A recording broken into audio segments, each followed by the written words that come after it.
Alrighty, chat, let's get started.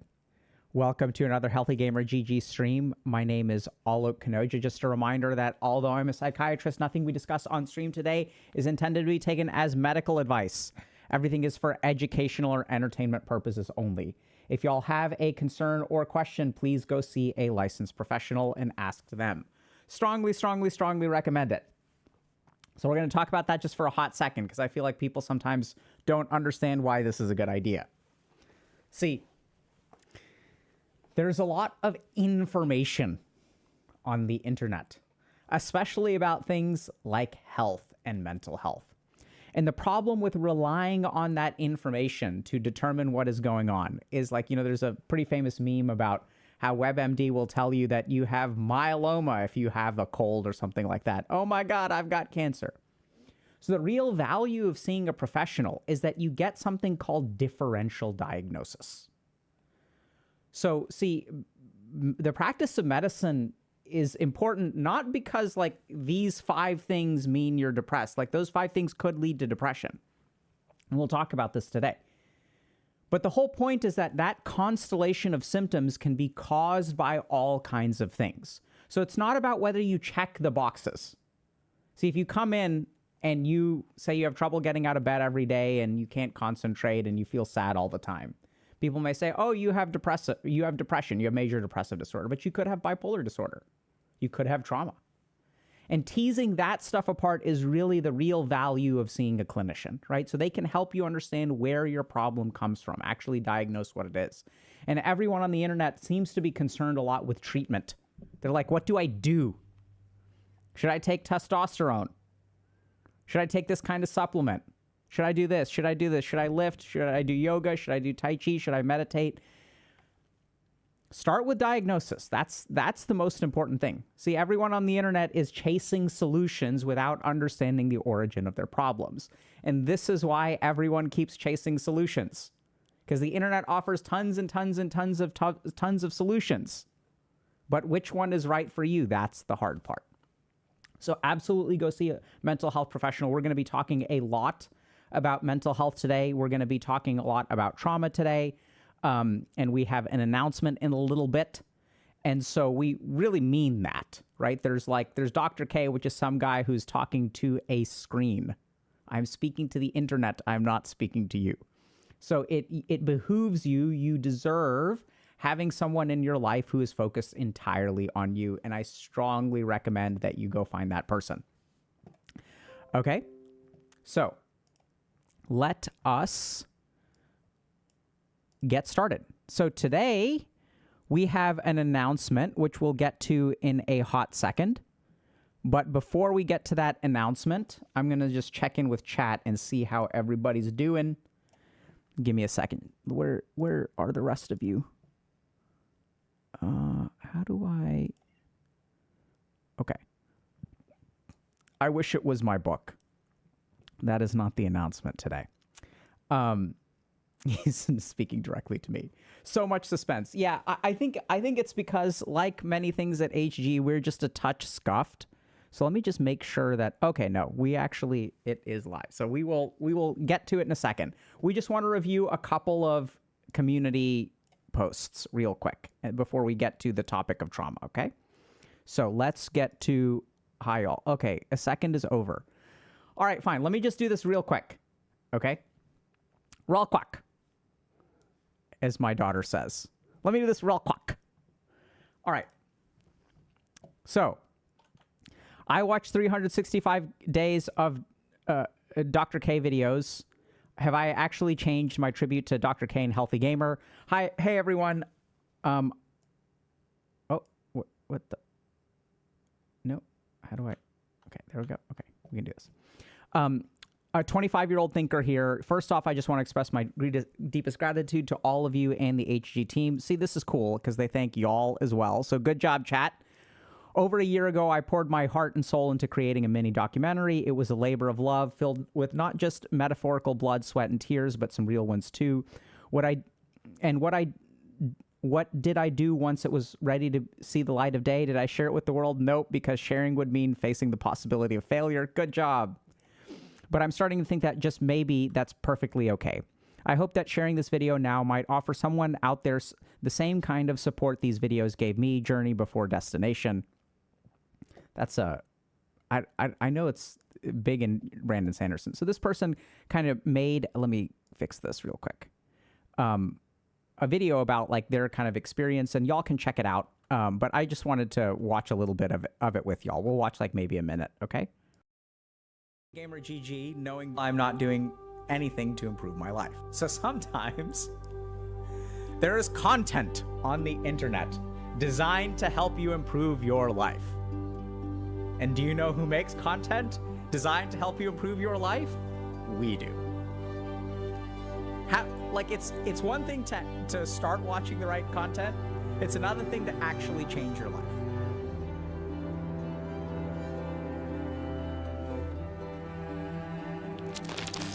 This is pretty hype.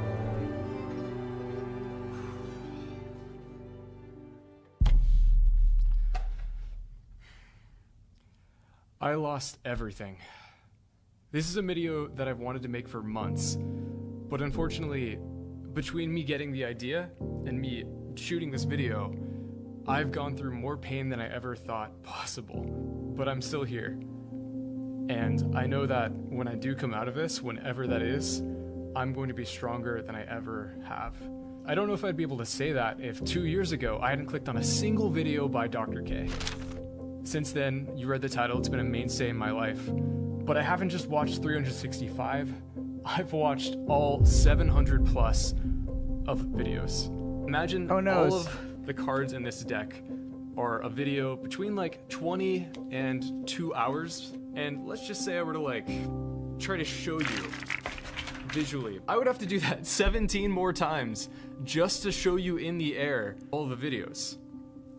And so, of course, when I saw a video called I Watched Dr. K But Never Changed, the question popped in, wait a second, have I actually changed? And when I sat down to record this, I was like, absolutely. But through the suffering that I've been through recently, it really does make you wonder. Because the thing is, when you fall sometimes, you feel like, maybe I haven't changed at all. Maybe it wasn't worth it. What has actually changed? I think honestly, like this is where like real healing like has got to take place. But in your case, I think that healing is going to be hard because I think a big part of that healing is actually accepting that you don't need to be any different. You suffer a little bit, sure, or you suffer a lot, sure, and that may sound kind of bizarre because here you are randomly having suicidal thoughts. House is not broken, but that's just a piece. I said I was gonna watch 1 minute of this, but I can see why it's really hard for this to work because, or everything you've tried, quote unquote, hasn't worked because, bizarrely, like the more that you try to fix it, the more that you reinforce the idea that you're broken. Yes. Originally. So we'll stop here because I feel like I want to watch the whole thing, but this is just to say that, look, we got into this to try to help people, okay? And we've always believed that, yeah, I'm invested too. No, keep going. All right, we're going to keep going, chat. Fine. We will do it. Let's go. Okay, let's see what happens next. So first thing is I'm glad that this person uploaded this, right? Because we're all invested now. Hold on a second. Wait. Hold on. Desktop audio. So we were somewhere around here, right? Okay. Originally, this was just going to be, here's all the things I've learned or my takeaways from all of the videos. But actually, I think what would be more interesting for you guys and more impactful is to see what it has been like to live with Dr. K in my life for the last 2 years. And I'm not sponsored by Healthy Gamer, I want to make that clear. And this video is for you whether you're a fan, you've never heard of them, or maybe you even dislike him.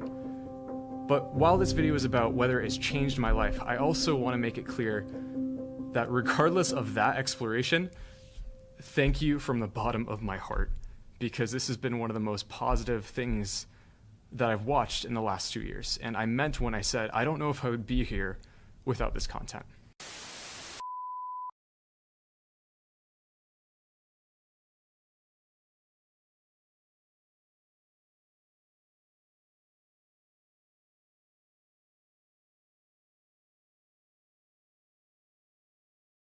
Sound familiar, chat? I can't believe that 7 months later, I'm still not done. I wanted to record this because I feel like it's going to be important for me finishing this. I went through so much pain previously, but between recording that segment and me filming this part, I went from the lowest part of my life to the best part of my life in the span of 6 weeks. But one thing that has not changed is my grit, my willpower, my procrastination. So their takeaway really quick. Watching Dr. K does not magically change you into a Giga Chad, as he would say. And guys, this has been really hard for me to make, so thank you. The editing's not going to be perfect, because in that video he talks about this sentiment, and I'm going to resolve to do this. This video does not have to be perfect. But I'm not going to quit. I'm going to finish this thing, and you're going to see it even if it's raw. You might even see me cry. I haven't decided if I put that in yet, but the point is that I'm done running. And I'm finally going to put this out into the world. And if it helps people, good. If it only helps one person, that's enough. If you're watching this and you commit to it, thank you from the bottom of my heart for going on this journey with me. And wish me luck, because I'm about to edit the rest of this thing and it's going to be a beast. See you on the other side.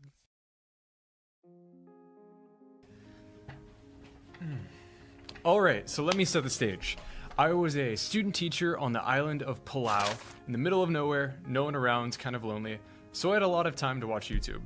And one day I happened to click on a video called Jacksepticeye Talks to Dr. K About Life.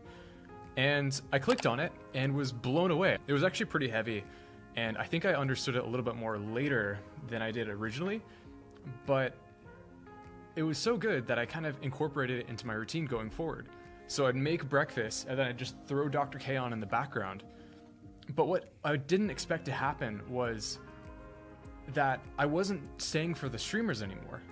I was staying because the things that he was telling Jack or whoever were also things that I needed to hear myself. And this is actually something really beautiful because they talk about it in one of his earliest interviews with Reckful. And in that interview, they come up with this concept called AoE healing, or area of effect healing. And basically what that means, for those of you who aren't familiar with like RPGs or that kind of game, if I were to throw like a fireball at someone, that is a single target effect. There's one dude I'm attacking. But instead, if I were to unleash like a wave let's of fire, remember that fireball is actually an AoE, area right? Of 30-foot radius if you play D&D. Damage.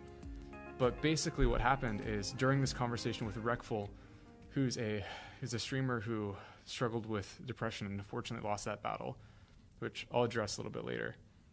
In that conversation, Dr. K told Reckful that, dude, by sharing this experience, we're helping you, but we're not just helping you, we're helping everyone else who's watching. What do you like about what you're doing? I like that I'm trying to give people something I wanted as a kid. Who are you thinking about?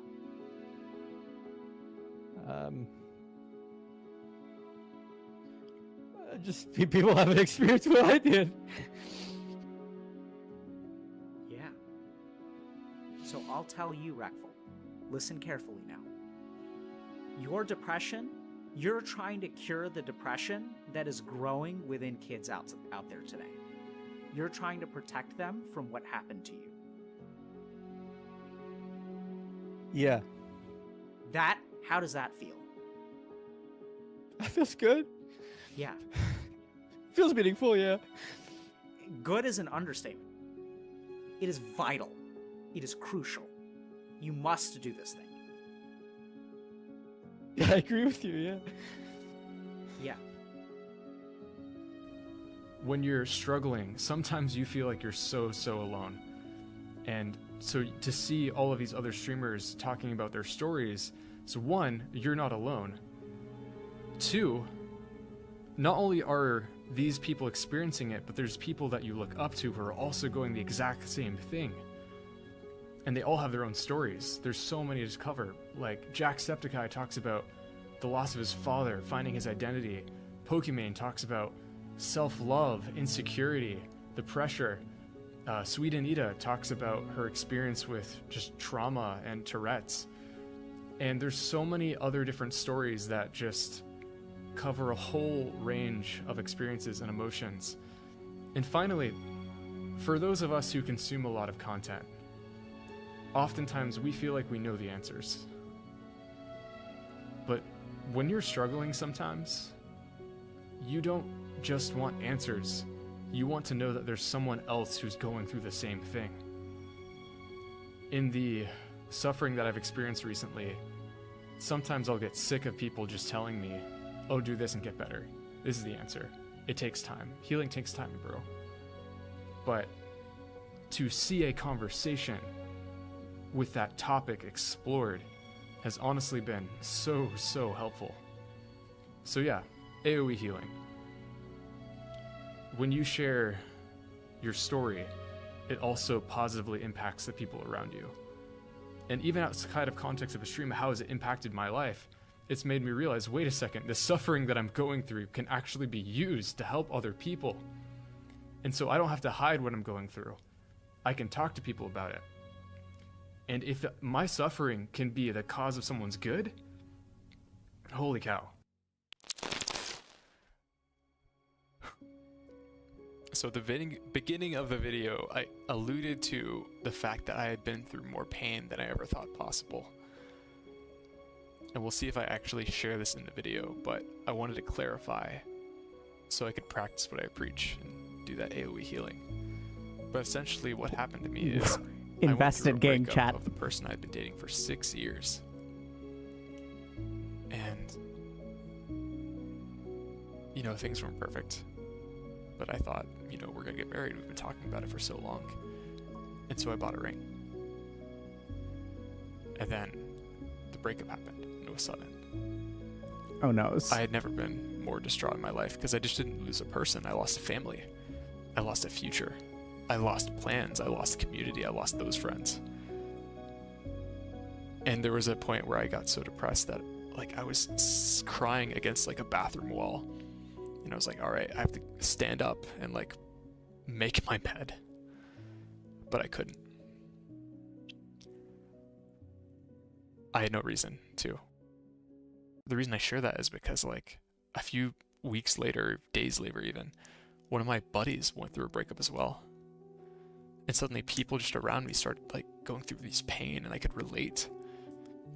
And I was still going through it, but we were able to get through it together. And so yeah, now I wouldn't have wished myself that pain, though I see that suffering as one of the best things that ever happened to me. And so I'm incorporating this into the video to tie a bow on it and say that if you're going through something like that, I promise you it does get better. Dr. K talks about urge surfing, the idea that emotions, they come and go. And it's not to say that the circumstances don't suck. And it's not guaranteed that things will just magically work out. You will at least feel better. So, that's my rant. Let's go on to the next part of the video. I actually don't remember what it was, so let's see what happens. Okay, part 2, the power of questions and digging deeper. So at this point in my Dr. K journey, I'm kind of getting familiar with the interviews. I've watched a bunch of them. And we're going to pause here, chat. So we've gotten through 12 minutes of the video. You know, so I just want to comment for a second. First of all, thank you very much to Brandon for making the video. You know, I didn't know what to expect. So this is where someone from our community sent this to me and said, hey, you should like check this out. And I was like, okay, fine. So I'd never watched that before. I see that Brandon is in chat. Thanks for making the video, Brandon. So let's like remember a couple of things. The first is that, so I know this is going to sound kind of weird, but like I'm not going to be around forever, right? This is very important to understand, very important to understand. I'm not going to be around forever. So this is something that we all need to accept. So the only way this works, is for y'all to not be dependent on me.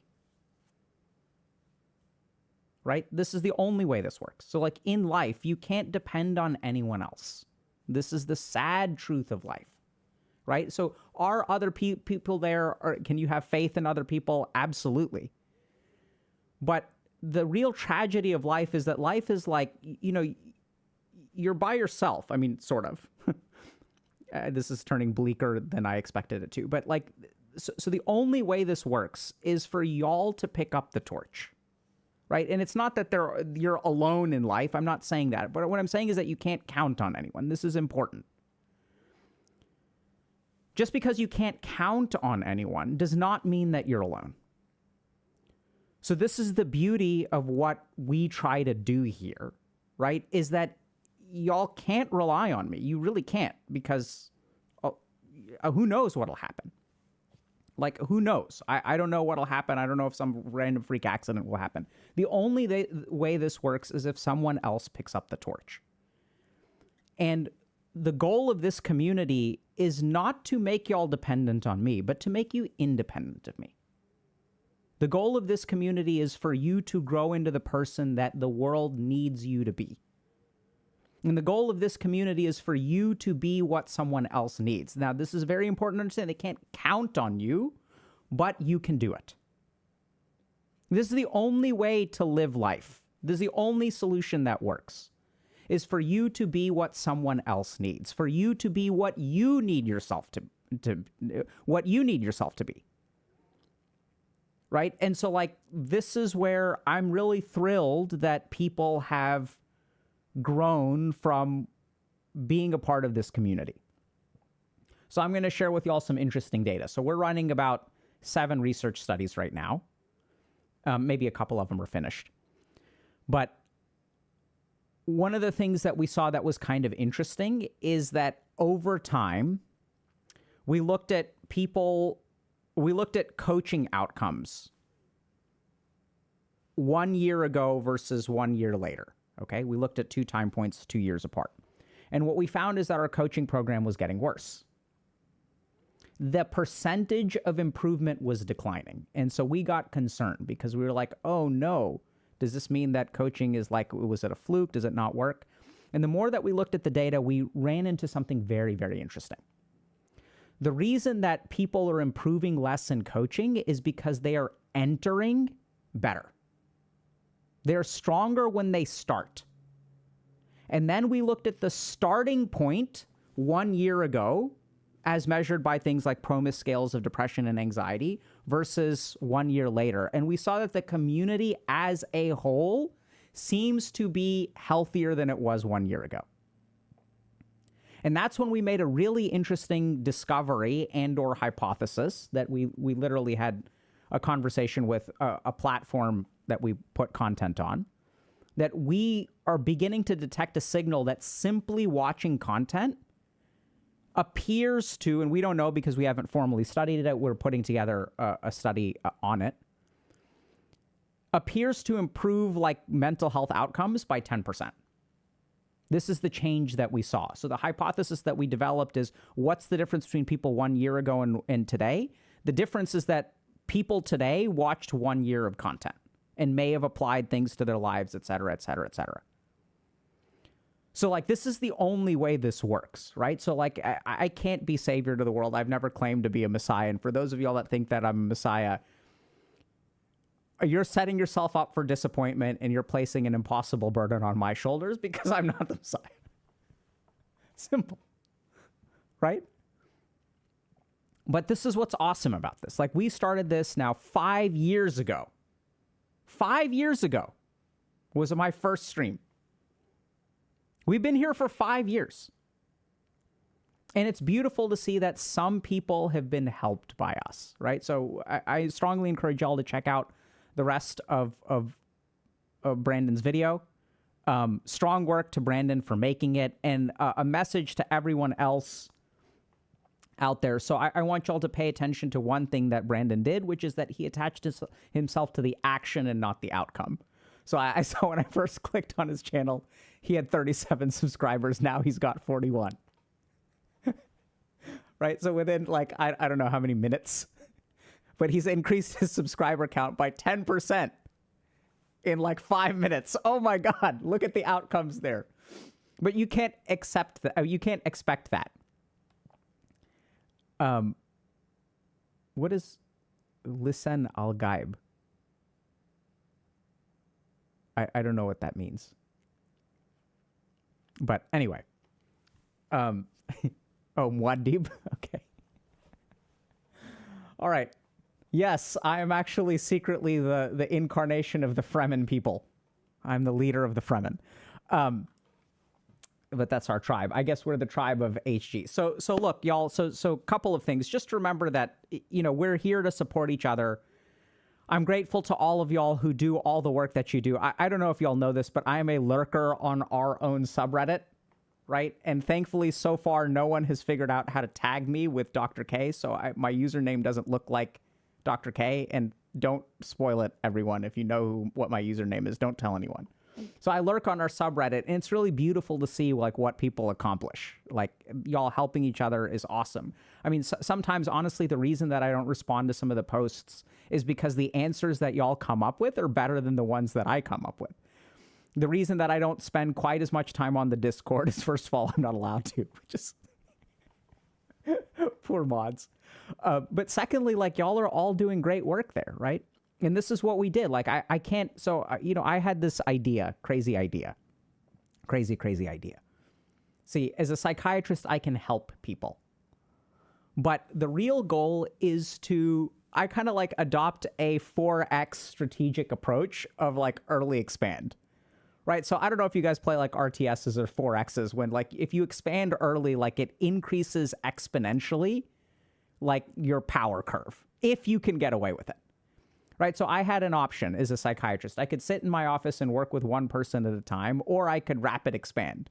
And we could create as many healthy gamers as we can who would then go out. Each one of y'all is an expansion.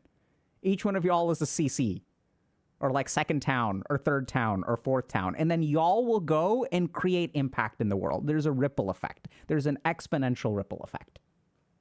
This is the goal of AoE. And what I want y'all to understand, and I guess this is where this is going now, what I want y'all to understand is that, see, a lot of people will come to this community and be like, oh my God, like, how do I fix this? And how do I fix this? And how do I fix this? Which is great. It's good that we're trying to fix those things. We're going to address a lot of that in a couple of posts here in a hot second. But the other thing that I want to remind y'all of is that you have a responsibility in the world. It's not just about fixing yourself. It's about being for other people what people in this community are for you.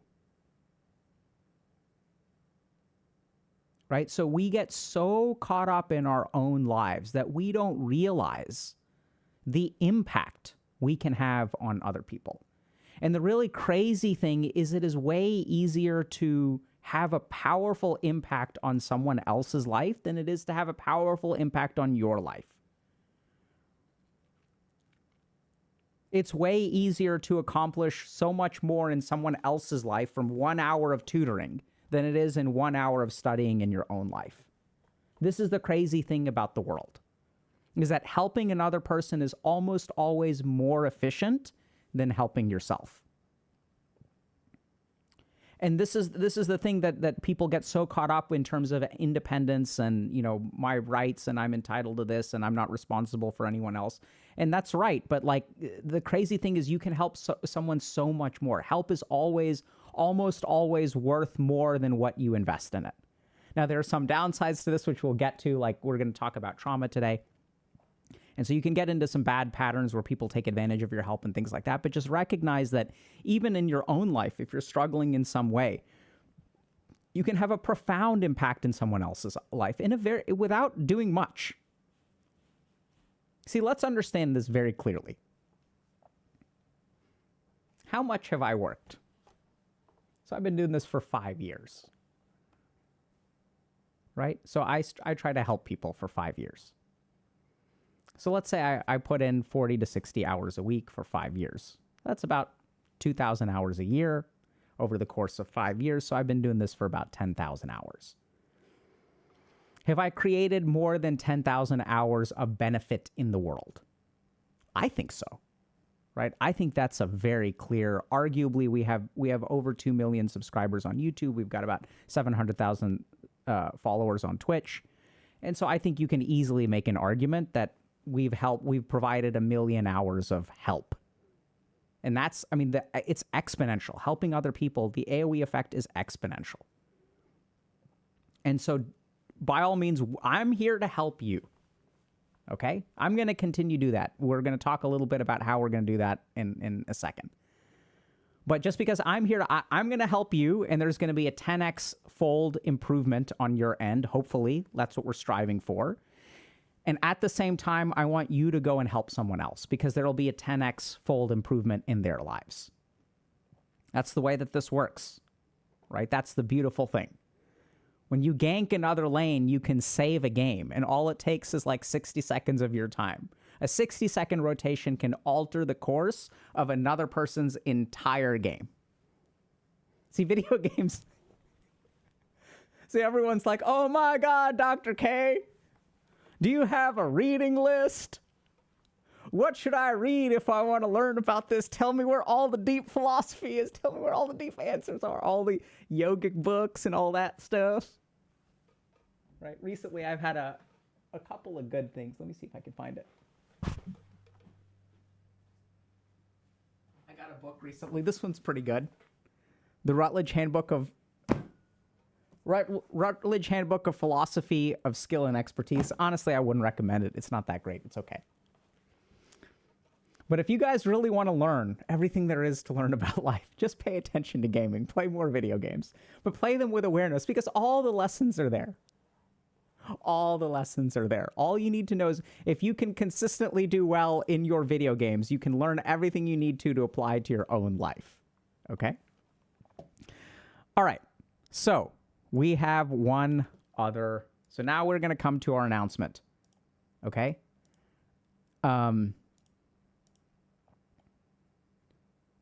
Okay. So we're going to watch a couple other things. So I was recently on this podcast. This was awesome. Under the Influence is like one of my favorite things that I've ever done. It was so much fun, man. All right, so we're going to watch a quick clip of this, okay? If you guys haven't checked it out, be sure to check it out.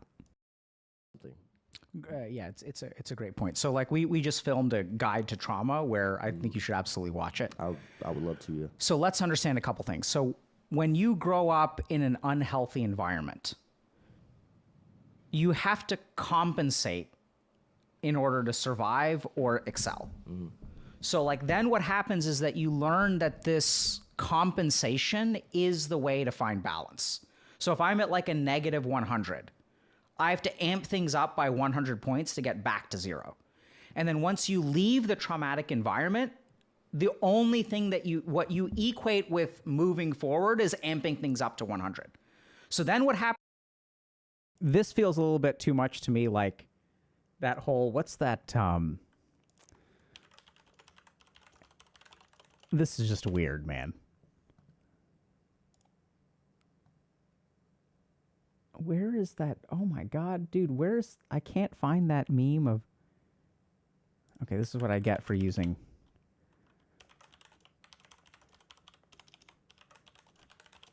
Yeah, this is turning a little bit. What the?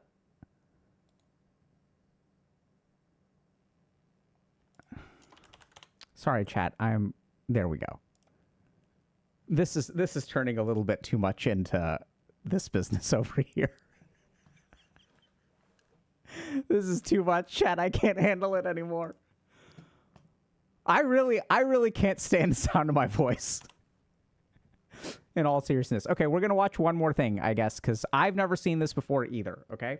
So last instance of Dr. K watching himself, and then we're going to get to the real things, okay? I can only handle so much narcissism at once. Great, it's Trailer Apple, take 2. How do you feel, Olive? Oh, look at me, I am a doctor. Oh, doctor. You know, I like to gesticulate. Take that one. Let's try a different Look at take 2. Heavy comment, mark. All right, right, let's settle. Hi, I'm Dr. K. I'm Alok Kanoja, right? Yeah. Internet. Hi, my name is Alok Kanoja. My name is? I'm excited to introduce my guide. It sounds, ooh, it's mine. Can I just say I'm? I'm Dr. K. Let's go, come on. Welcome to Dr. K's guide. On your journey of living in peace? Healing. Will help you on your journey of loving and living. So what we've tried to do is weave these different perspectives, threaded these different perspectives. Who wrote this? You did. Oh my God. Look, I can do the actual teaching, but this kind of stuff is just feels weird. Like this is, I can't You want me to do it?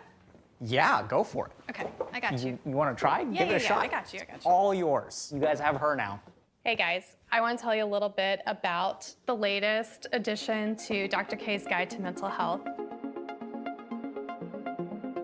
My name is Kruti, I'm the CEO of Healthy Gamer. I have watched Alok for about a year, spent every waking minute researching trauma. The team has pulled over 200 studies. 400, actually.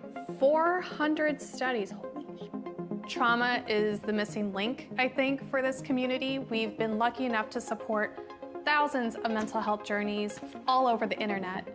And it's heartbreaking, really, to see how much trauma there is in this community. So it's gonna take you through the physiology, the emotions, relationships, spiritual perspectives, and clinical perspectives. Everything you need to know to really just move step by step.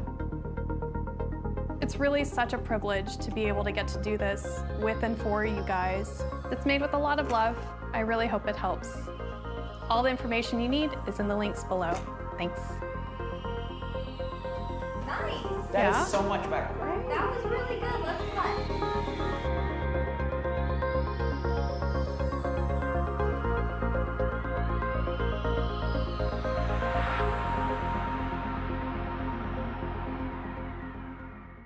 Let's give this a shot. Welcome to Dr. K's Guide to Trauma. That sounds weird. Now y'all can see how I spend my time on YouTube. All right, so this is our announcement. I made a guide to trauma. And let me just tell y'all real quick about why. Give me a second. Okay. So let's talk about trauma for a second.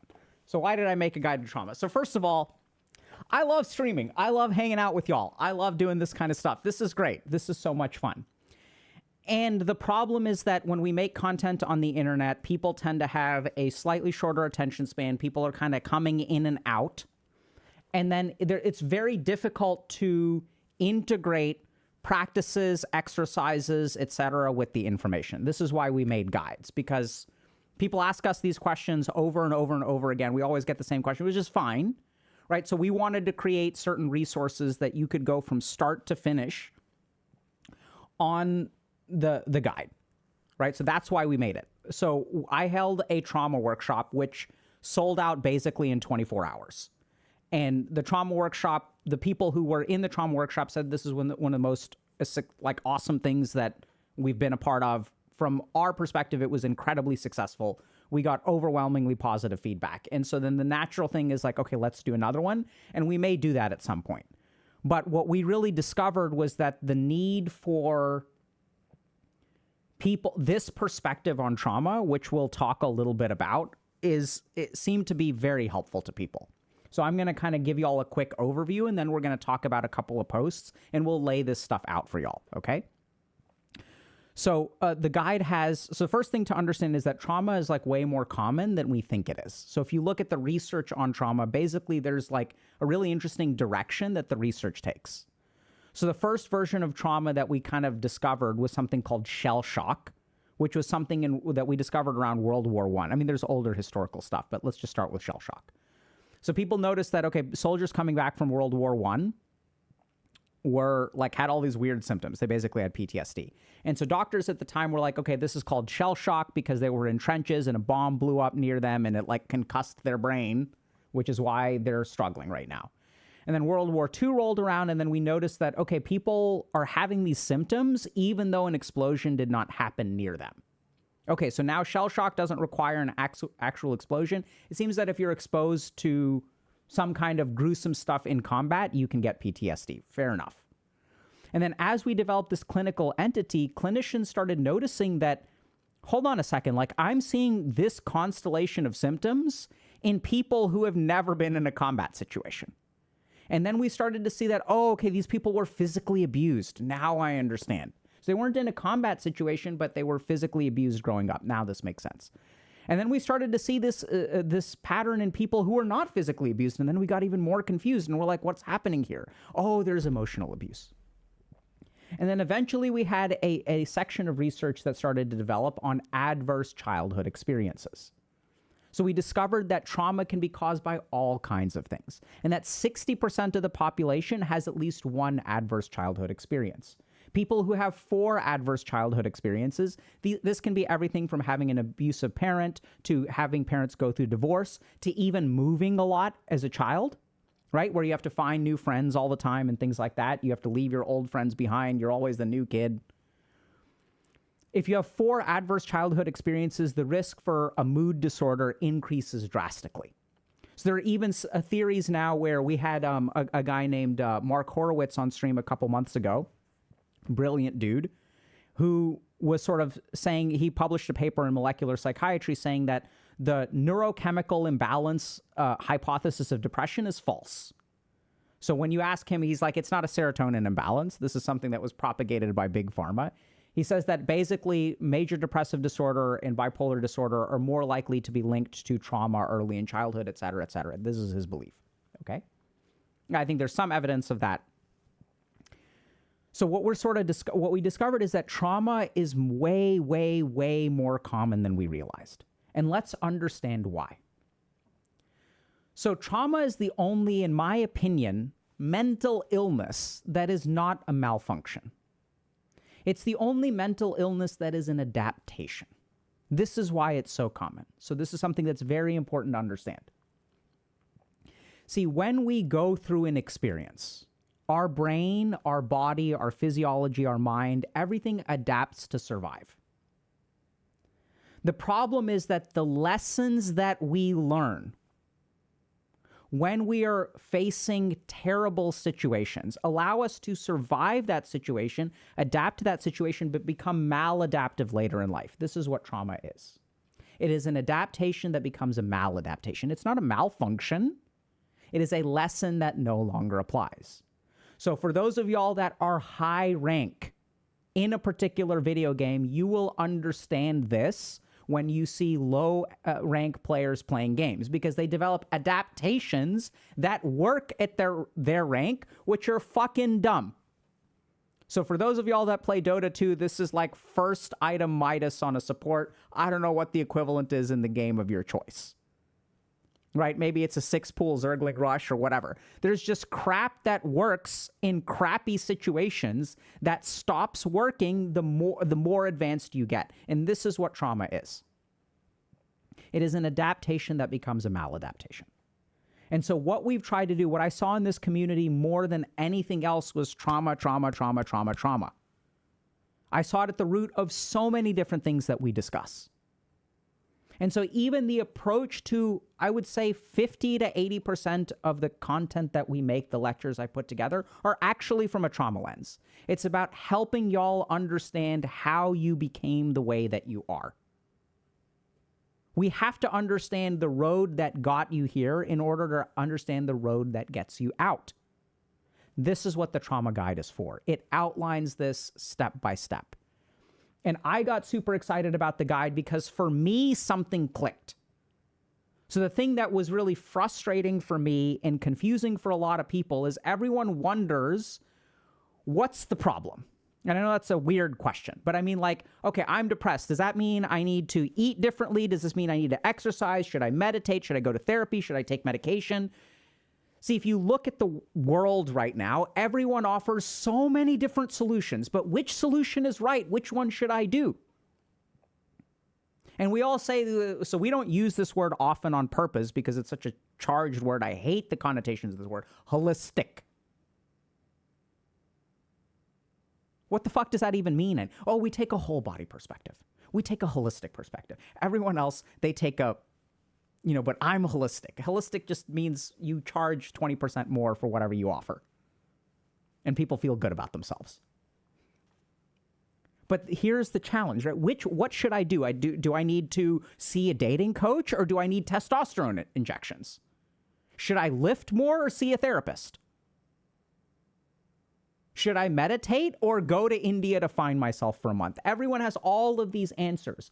No one knows how to stitch them together. That's the goal that I set out to do. I'm not even saying I succeeded. Whether I succeeded or not depends on what y'all tell me. This is what I tried to do. To stitch together all of these disparate experiences. And this is where trauma comes in, because trauma is a whole person experience. Trauma changes your physiology. It changes your brain.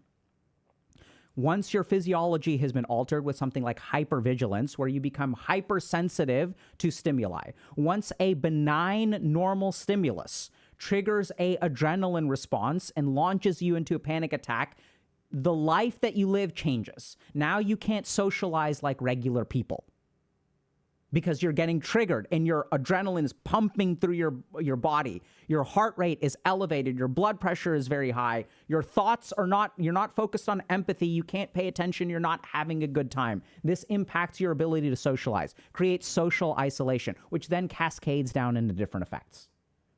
So what I've tried to do with the guide to trauma is to stitch together these perspectives. When something bad happens, what happens to your physiology? What happens to your brain? When something happens to your physiology and your brain, that changes your emotional experience. Once your emotional experience is changed, along with your emotional experience changing, your thoughts will change. Once your thoughts and emotions change, the person that you become changes. Your identity changes. Once your identity changes, your relationships will change because now you are a different person. Once your relationship changes, your circumstance changes. We've tried to stitch together all of these pieces so that you can start at the very beginning with something like a simple physiological practice, understand things like dissociation, understand things like hemispheric lateralization, which is what happens in trauma. This is literally what leads to things like dissociation, because we get disconnected from our emotions. But once we get disconnected from our emotions, our sense of identity changes. Why? Because what is the science of how identity forms? Think about your identity for a second. How do you know who you are? It's not because of all the actions that you take, right? You've eaten lunch every day for your life, but what you eat for lunch is usually not a part of your identity. Your identity is formed based on the emotional experiences of your life. When I talk about who I am, what do I talk about? I talk about failing out of college. This is a huge part of my identity. That's because it's an emotional experience. If we look at someone who's black-pilled, why are you black-pilled? Well, I got screwed in this way. This defines my life. This is who I am. So once we dissociate from ourselves, once we stop experiencing emotion, our identity gets locked into place. This gets further exacerbated by technology. Because what does technology do? Numbs our emotions. This is why we have a generation of people who are stuck in an identity that they do not know how to change. And once you have an identity, this shapes your future, right? Because once I see myself as a loser, once I see myself as an incel, this becomes a self-fulfilling prophecy. So this is what we tried to do. We tried to break apart every single section. So what is the physiology? What is the neuroscience? How does this shape things like motivation, cognition, emotion, identity, relationships, spirituality? This is what we've tried to put together. And right now, it's what I think the community needs the most. I invested a lot of time. Like Ruthie said, I read through 400 research papers.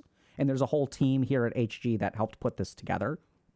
We have a team that looked through all the scripts and edited a bunch of stuff. And I mean, it's a huge, huge, huge investment. And so we built it because we think this is what the community needs. And already people are going to be wondering what's next. So probably addictions will come next is what I think. But we're not done unless y'all tell us this is not useful, in which case we will be done. Okay? So this is what we've tried to put together. So the reason I'm very excited about this is that I believe that this trauma guide helps you understand how you became the person that you are. And if you understand how you became the person that you are, you understand the levers that shaped the person that you are today, we can equip you with the ability to change those levers. You can move the levers up and you can move the levers down, and you can craft yourself into the person that you want to be. This is why I built this guide. To help you understand how you became what you are and how you can become whatever you want to be. So I strongly recommend y'all check it out, right? It's something that I built for y'all. So I was thinking about this community. There isn't 1,000 different things about medications and this evidence-based treatment. There's some of that stuff because that's an important part of it, right? So there's a clinical perspective, which we always add. But the focus is that this is something that one person can understand, because this is what trauma is the science of adaptation. This is what trauma is. And if we understand the science of adaptation, we can craft the adaptations that we want to. We can undo the adaptations that happen to us automatically. The great tragedy in life is that most of the adaptations that we make are unconscious. 99% of them. Unconscious. We don't choose what we become. What we become happens to us. But there is a process. There is a science to it. And if you understand that science, you can change the person that you become. I believe this 100%. There's plenty of evidence to support this too, because this is what we do in evidence-based psychotherapy and trauma treatment. We'll go into some of that kind of stuff. Okay? So, the guide gets released on May 19th. Y'all can pre-order right now for $5 off. You can get it for $25. I know a lot of people get concerned about why we charge money for stuff. We charge money for stuff because it costs money to make. And for those of y'all, and we're going to address a lot of this stuff, we try to still build a lot of free stuff, right? So we never slow down on what we build for free. So all of this stuff is extra. So even today, what we're going to do is focus on a set of trauma-related posts where we will explain some of the principles in the guide. And if y'all want more information, you can check out the guide. But it is never our intention to gatekeep help. Never. There is just a reality of the world that we live in, which is that some things cost resources. In order to build those things, we need resources. That's it. Okay? So we're going to jump into some posts.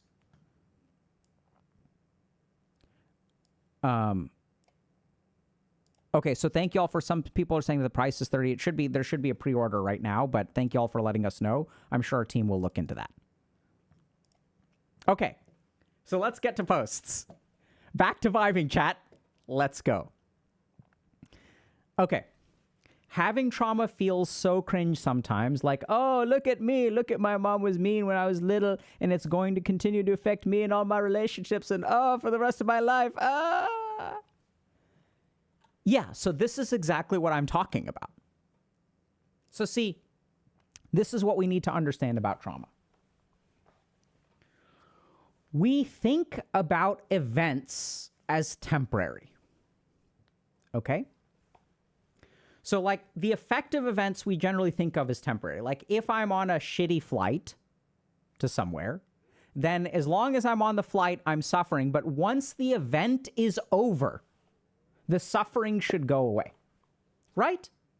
Now that I'm done with this bad relationship, I should be normal. Now, this would be absolutely true if we were stupid as humans. But the real tragedy of being a human is we have this curse called memory. We have this curse called learning. So when we have an experience, if you are unlucky and intelligent and have the capacity to remember, your brain and your body will make adaptations. And then the problem is that you carry this forward into your next experience. This is why if y'all play like League of Legends or Dota or Overwatch or whatever, each of us on the planet, due to the principles of karma and the hatred of God, detest one particular champion or hero. And the moment that you queue up for a game, someone selects that champion or hero and you are triggered. Already the enjoyment of the game has been shattered and you haven't even played it yet. Memory, trauma. Right? So we look at ourselves and we think to ourselves, this was in the past. It should not affect me today. But for the same mechanisms that allow us to remember addition, allow us to remember to ride a bike, those same mechanisms are at play. When you have a relationship with your mother, let's understand this. There's a whole lecture on, a couple of lectures on attachment, and even like sex and how sex and attachment relate and things like that in the guide. So let's understand this. When we have a relationship with our parents, what do we carry forward with us? The relationship with our early caregivers teaches us the rules of intimate relationships. Teaches us what is okay or not okay in intimate relationships. Right? This is how we learn. How do we learn what's okay in a relationship? We have to have some basis of experience. And so when you go to school, your relationships with your teachers will determine what kind of relationship you have with other instructors, other mentors, etc. So our brain sort of understands, okay, this is like a power dynamic relationship where there is a teacher and there is a learner. This is how teachers and learners relate to each other. Right? So like I had some patients and like my parents' generation, they would go to some Catholic schools in India where there were nuns who were physically abusive. They would smack people with rulers and it was their favorite thing to do apparently. And so when you're in that environment as a child, you learn a particular role. You understand what's supposed to happen. Right? So when someone doesn't do what they're supposed to do, you're supposed to hit them. That's the lesson that you learn and you carry that lesson forward. The tragedy of having a bad experience with a parent is that this is the playbook that you will have for your future intimate relationships. Cue daddy issues and mommy issues. What does it mean to have daddy issues and mommy issues? It means that we learned a certain way of relating to this particular gender in an intimate relationship, which carries forward. So if you pay attention to people who have toxic gender attitudes, very few of them have very, very healthy relationships or with their parents, or their parents had healthy relationships with each other. Very few of them, right? These are the lessons that we learn.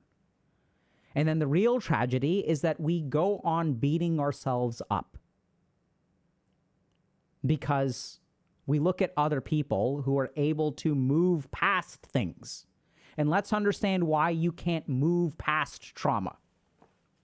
Because once again, we think the event is over, so the effects should disappear. Right? Now that I'm out of the swimming pool or the ocean, I should no longer be wet. Very logical.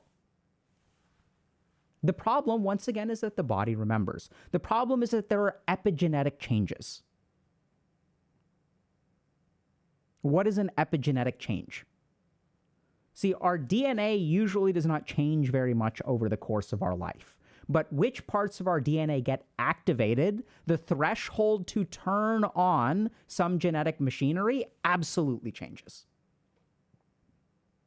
This is why people who have been traumatized will have hypervigilance. What does that mean? That means that a door slamming for me or you is just a door slamming. We may get startled a little bit.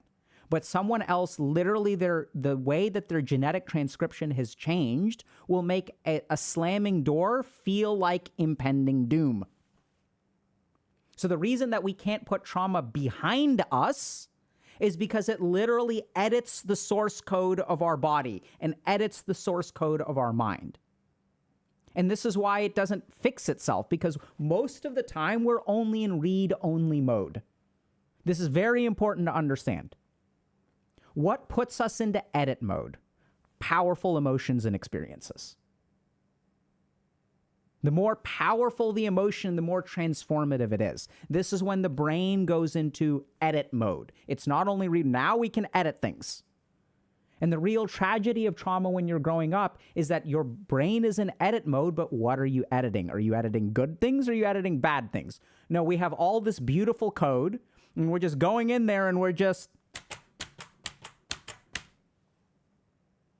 because we're like 6.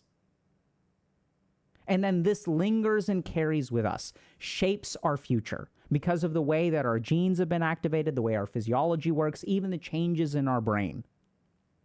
So one of the things that we know, one of the adaptations in the brain during trauma is decreased activity across the corpus callosum. We have our left hemisphere and we have our right hemisphere.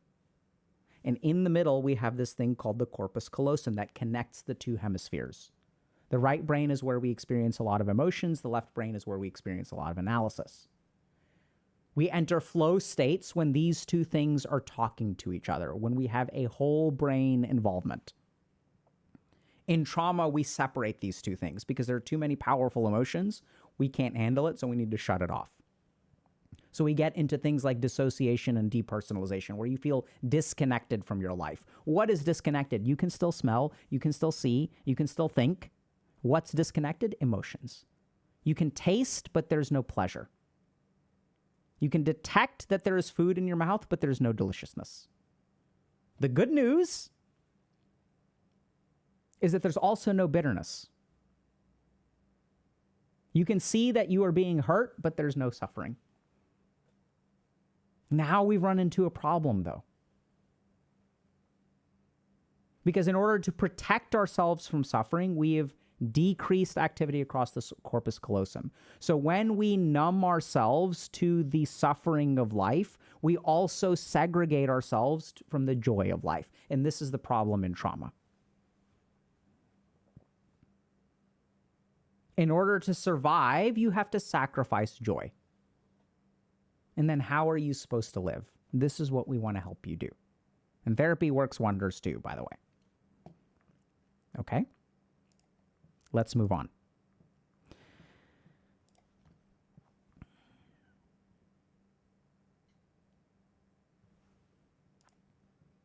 Okay.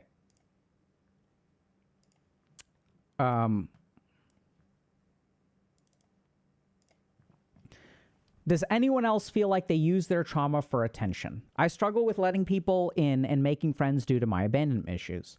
I've been working on said issues for a while now and finally have a friend that I open up to whenever I'm feeling depressed or that I'm falling apart.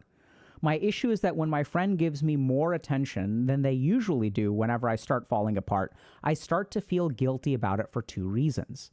It feels like I am manipulating them into giving me more attention. Because the cause of my trauma happened a couple of years ago, there's a part of me that feels like I should be past it by now and that it should not affect me now. So I'm wondering if there's anybody else that feels this way. So, we already covered part 2. So let's talk about this. So sometimes there are concerns that people use their trauma to get attention. So let's understand this very, very simply, okay? So as we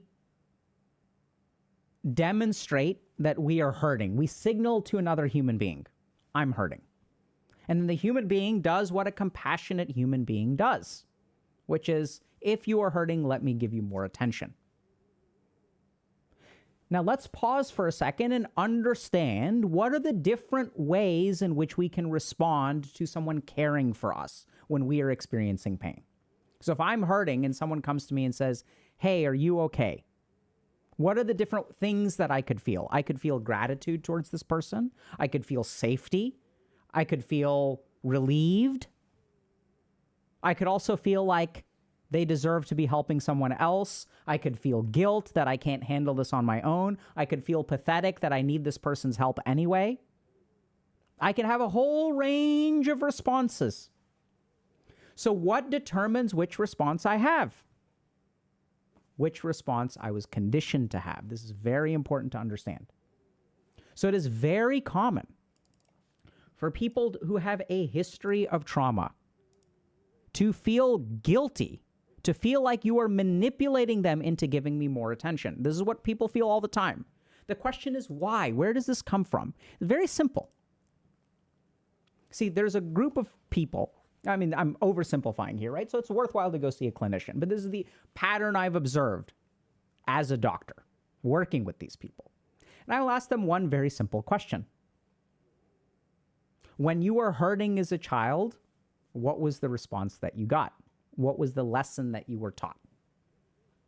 Oftentimes, the experience that they have growing up is that their parents got mad at them for fucking expressing needs or hurt. Right? Parent is overwhelmed. Oh, I don't have time for this crap. You're doing it for attention. See, when a child is taught by a caregiver that your needs are a desire for attention, and there's all kinds of stuff that could be going on in the parent. We're not even saying that the parent is bad, right? It's not even that the parents are abusive. Let's understand this very clearly. Parent is working 2.5 jobs. Parent literally does not have the time to attend to the child's needs. Child comes and says, Mommy or Daddy, I have a boo-boo. We have a single parent. 50% of households are now single parents, close to 50%. Parent doesn't have the time. So if you are a parent who loves your child and your child is hurt and you do not have the time to take care of them, how do you feel? Guilty. Guilty, guilty, guilty, guilty, guilty. You're burnt out. You're fatigued. You lose sight of that guilt. You don't even realize you feel guilty. And that guilt takes over. And when the guilt takes over, you tell the child, I don't have time for you. You feel so bad. It feels so bad. You have to get the child to stop. Because if the child stops telling you that they need you, then the guilt goes away. So this happens with parents. They don't even realize it because one day you try to help them and then you feel exhausted. And one day you snap. As a parent, you snap. You're like, I don't have time for this. You should be able to take care of this yourself. You're 8 years old now. You should know how to do this. I know you know how to do this. I've said that as a parent. And then the child looks at this and realizes, oh crap, I should be able to handle this. They feel guilty. Now you have done what all parents do. You have an emotional umbilical cord. See, the physical umbilical cord gets severed when you give birth. Emotional umbilical cord can be there for years. And now you make the child feel guilty. You've transferred your guilt. And then the child learns, okay, I shouldn't complain. And then they stop complaining. And then what does the parent learn? The parent learns, oh, interesting. Subconsciously, they learn that if I yell at my child will stop complaining, right? It's not rocket science. And so now the parent has discovered a way to no longer feel guilty for not being able to provide for the child's needs. All I have to do is yell at the kid a little bit. And the kid figures it out too. And so now the child goes through life believing that if someone provides for my needs, this is not right. I should be able to handle it myself. I should be able to handle it myself. This is the lesson that the child learns. And think about our community, right? So I'm talking to you now, or 50% of y'all. How many of you say to yourself, I should be able to handle it? Where did you learn that? Because someone told you you should be able to handle it. Someone shamed you for not being able to handle it. That's why you feel that way. This is learned. It is an adaptation. So if we go back to this post, very simple. Why does someone believe that trauma is used to gain attention? Because they were fucking taught that. Literally. You're doing it for attention.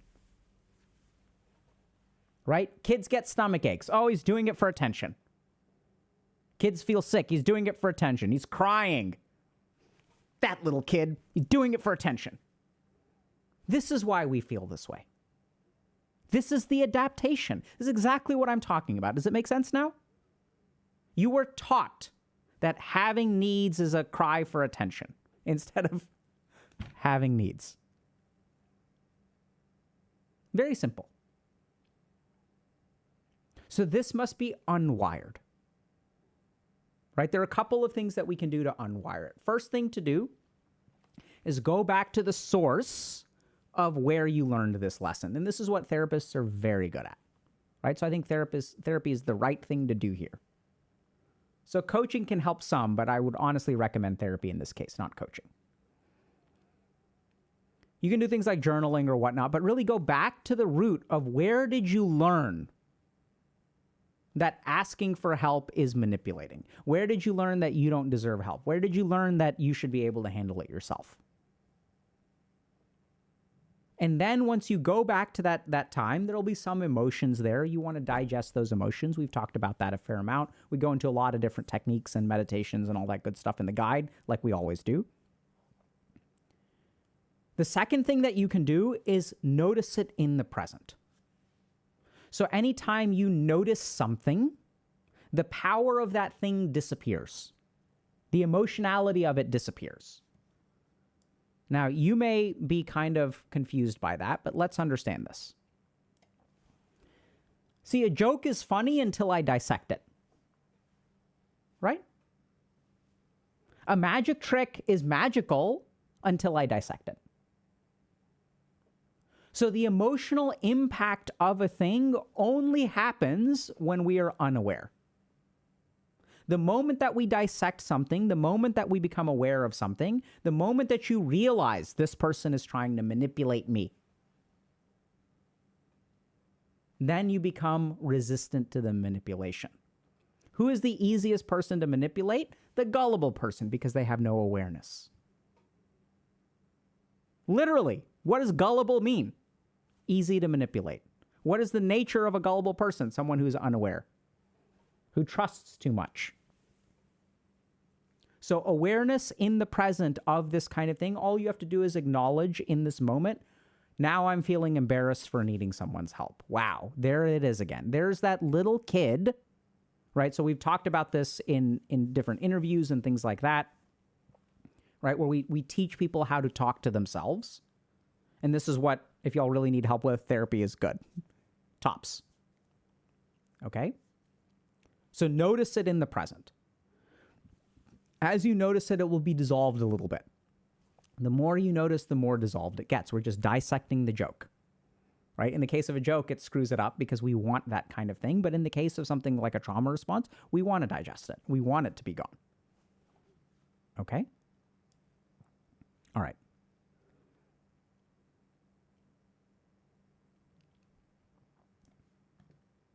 Okay, I see a question. How do you stop dark internal dialogue? So this is also kind of the same thing. So you have to understand that internal dialogue comes from thought-generating machines in the mind, right? There's a thought generator. So I don't know if you guys ever play this game called Gauntlet. So in Gauntlet, there are these like little caves and huts and stuff that spawn enemies. So anytime we get traumatized, there's something called a samskara that forms. A samskara is a ball of undigested emotion. And that ball lives in our subconscious and will populate thoughts. So in CBT, we call these automatic thoughts.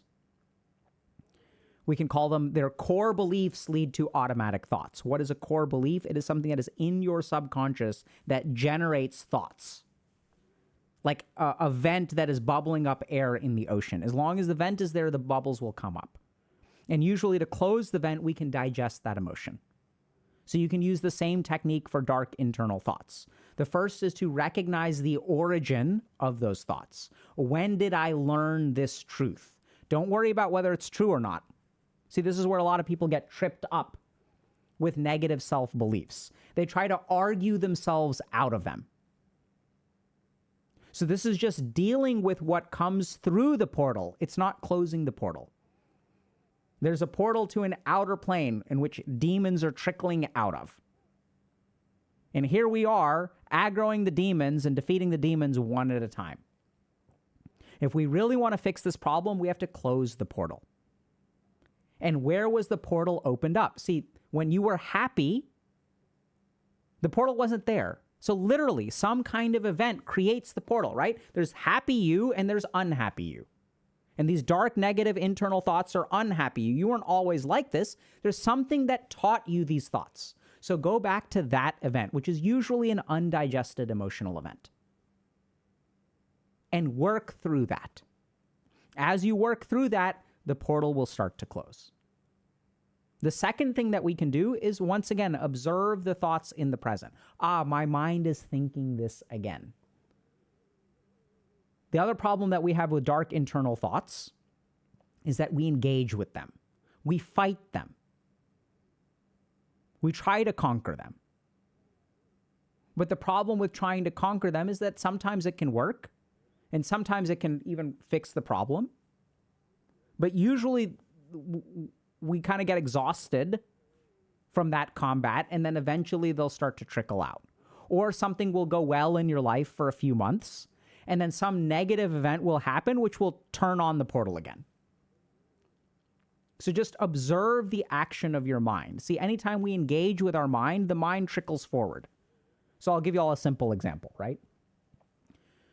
So if I engage with a troll, if I try to argue with a troll on the internet, I'm not going to get anywhere. Even if I convince him or her that I am right and they are wrong, it doesn't do anything about the other trolls. When you engage with a troll, what happens? A troll will engage back, and then you get caught up in it. The more that you recognize, this person is trolling, then you don't even want to engage. And then the troll requires your input in order to continue. Do y'all get that? Your thoughts require your input to propagate. That is literally why they try to engage you so heavily. See, a really good example of a thought that struggles to engage you, dark internal thoughts, is thoughts about your ex. So what does your mind do when you have dark internal thoughts about your ex? It asks you to go stalk them on social media. Now, if I were to ask you, are you going to be happy with what you see? 99% of the time, you know that the answer is going to be no. So why the fuck does your mind do it? Because the mind wants engagement. It wants energy. It wants to stay alive. And as you go look at your ex and you see pictures of them with somebody else, the dark internal thoughts, oh my God, it's like nitro boost.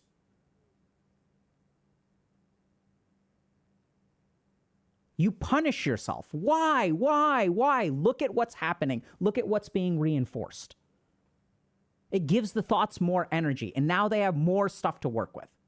And here's the one thing to understand. When you have dark internal thoughts are an antidote to one thing 100% of the time: boredom. When your mind is torturing you, no one's bored. And what you will find is that if your mind tortures you, the more bored you become, the more you torture yourself. Because now it's like cannibalism of the mind. It's feeding on itself. And this is why we love distraction. Because then the mind doesn't need the dark internal thoughts as long as it's getting something else. But it's going to eat something.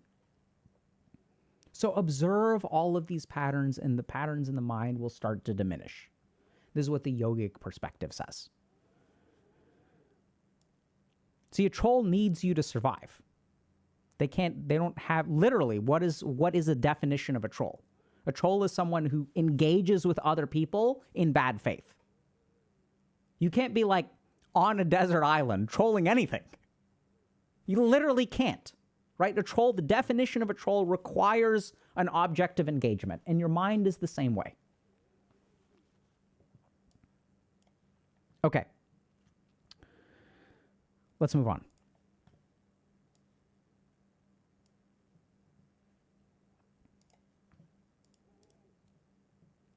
Okay.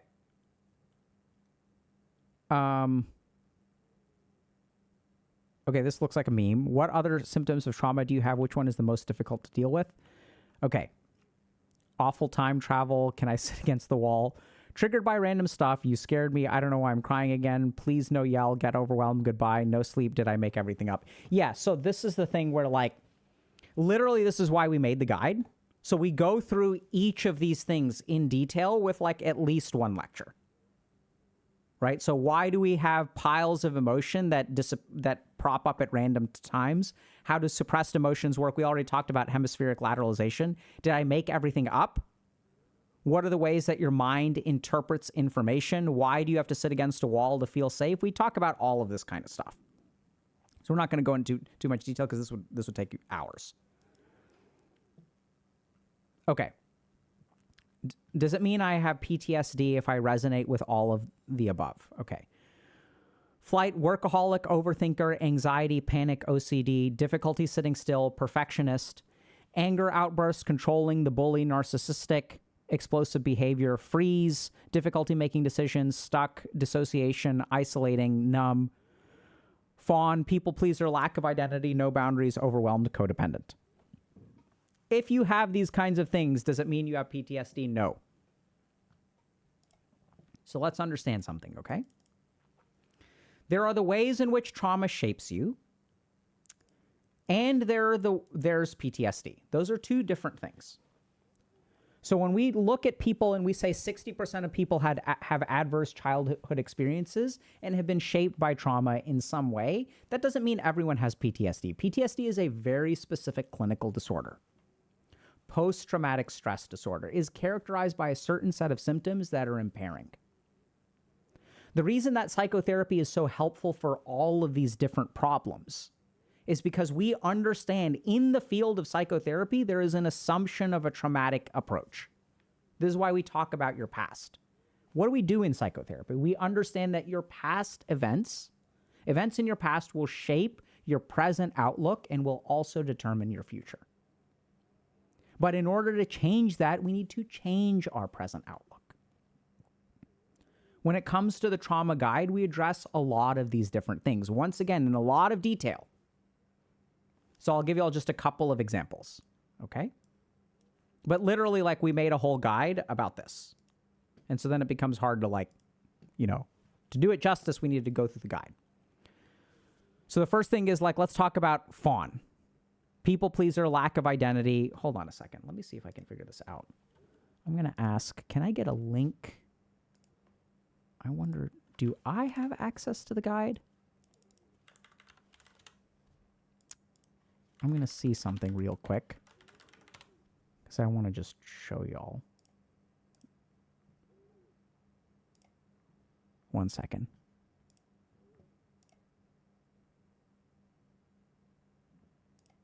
I wonder if... Okay, cool. I have access. Wait, do I?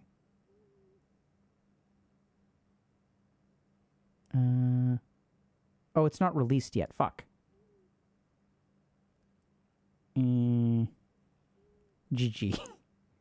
Let me see if there's some way I can ask the team. Give me a second, chat, because I think this is where, if I can just show you all the individual videos, it'll be way easier. Can I get access to the trauma map? Let's see if we can figure this out. Bear with us, chat, because I think this is where, if I can just show you all the actual, videos that we have lined up.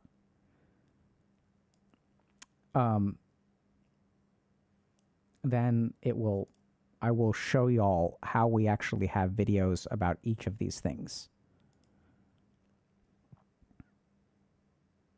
So we're working on it, all right? And while we're working on it, let's take a quick question while we're waiting. Paywalled from me.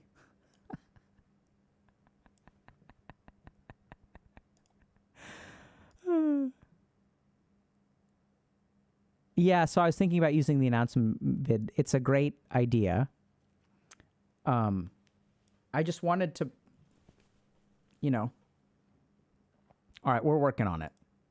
Thankfully, we've got an awesome team here at HG. We've got devs and product managers and people who are super great at it, which is why, I just write the stuff and I film the stuff, but they're the ones that build it. Okay.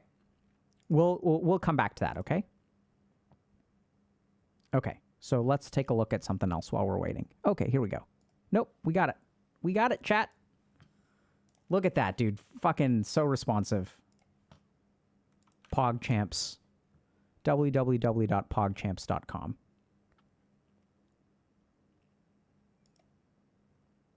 Okay, let me just find this. I always make this mistake. Okay. Here we go. Okay. So this is what we're going to do. We're going to take a quick look at this, okay? So remember, guys, in the trauma guide, we've got like over 30 videos with various like meditations and exercises and stuff like that. So let's start with this. So flight, fight, freeze, fawn. So let's start with the fawn. So literally what we're going to do is we're going to go over here. See, once we develop an identity and we develop narrative, and this is kind of how to fix these things, then we end up with relationships, attachment theory, and sex and attachment. So in these videos, we cover the way that you relate to other people. And like y'all, if y'all notice here, it says lack of identity is a core feature of this. Absolutely. That's why we cover identity first. So I don't know if this kind of makes sense, but the whole point of the trauma guide is that, see, this is the problem, is when you're facing all of these issues, you don't know where to start. But the really cool thing about trauma is that there is a sequential way to deal with this. See, we start the guide with physiologic rewiring. And once you physiologically rewire, things like, anger outburst and overthinker and difficulty sitting still and anger outburst are partially related to your physiology. If we sort of think about it, once I have an anger outburst, I become a bully. Once I become a bully, I become narcissistic. And so what we kind of see is anger outburst and identity relate. And that's what we've really tried to do. So here's how we understand anger outburst. Hypervigilance. This is when you get scared, right? You isolate, you have to retreat, you have panic. We can rewire all that stuff. We can understand your emotions. Once we understand your emotions, then we'll get better at things like perfectionism and being a workaholic. So you may say, hold on a second, Dr. K, I thought emotions had to do with anger outburst. No. This is physiology. Let's understand workaholic and perfectionist. What do these have to do with emotions? If you don't achieve perfection, how do you feel?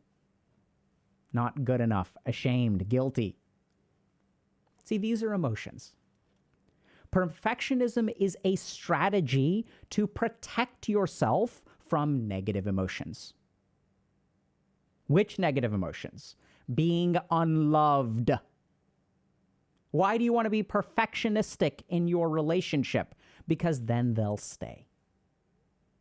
Because then they'll love me. And so if we go back to this, perfectionism leads to codependency. Perfectionism leads to no boundaries. So this is the crazy thing. This is literally why we structured it this way. As I understood, I looked at each one of these different things across 400 research articles, in addition to years of clinical experience. I saw my first patient in 2014 when I was a first-year medical student. Actually, a couple of years before when I was a researcher, but let's say 10 years. And what I found is that the challenge with dealing all this is overwhelming. Where do you start? The beautiful thing is that some of these things are dependent on other things. They're like a stack of books, and if you take out the bottom, the stuff at the top will actually fall over. So all of these things feed into each other. And the more that you understand that, the more you can take a holistic, or I would call it multidisciplinary approach. Rewire your physiology, increase your emotional awareness. Oh my goodness, paralysis of initiation. Holy shit, there's a whole video about difficulty making decisions, being stuck. Literally paralysis of initiation. We've talked about this on stream. Right? Impulsivity, identity, relationships. Right? And then we get to the cool spiritual stuff down here, like karma. So these are trauma responses. It doesn't mean that you have PTSD. And then, of course, we will talk about PTSD. So what does it mean to have PTSD? How do we separate out this? All of this stuff is not PTSD. This is just the way that events, you adapt to situations and the way that events shape you. That's what this is. There may be PTSD, there may not. Okay? All right. So let's talk about this for a second. This is going to piss off a lot of people, but I have to say it. I am so over the cult of trauma. The cult of trauma is other mental health professionals and mental health enthusiasts on social media who assign everything to a trauma response. The allure in labeling everything as a trauma response is that you don't actually have to think, was it something else? Is it possible that it actually just has to do with your temperament? Is it possible that it has to do with biology or a chemical imbalance? Is it something that has to do with the fact that, hey man, life is hard, relationships are unfair, and people can be cruel? That does not mean that every time you encounter hardship, you are traumatized. And I think that as more and more people use the word trauma, it's going to be more important to distinguish if we're using it in a colloquial, casual way, or if we're using it in a way with clinical significance. I'm genuinely curious to get all of your opinions on whether or not this is a good or bad thing that the word has become so ubiquitous.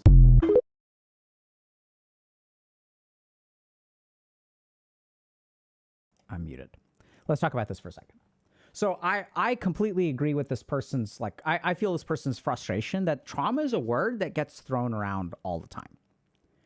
And I think one of the really unfortunate things that we see, we talked a little bit about how people feel guilty that they're using their trauma for attention. The other thing that I think we need to acknowledge is that people are using trauma to get attention. So this is an unfortunate truth of humanity. So if you look, not just humanity, just life. See, anytime that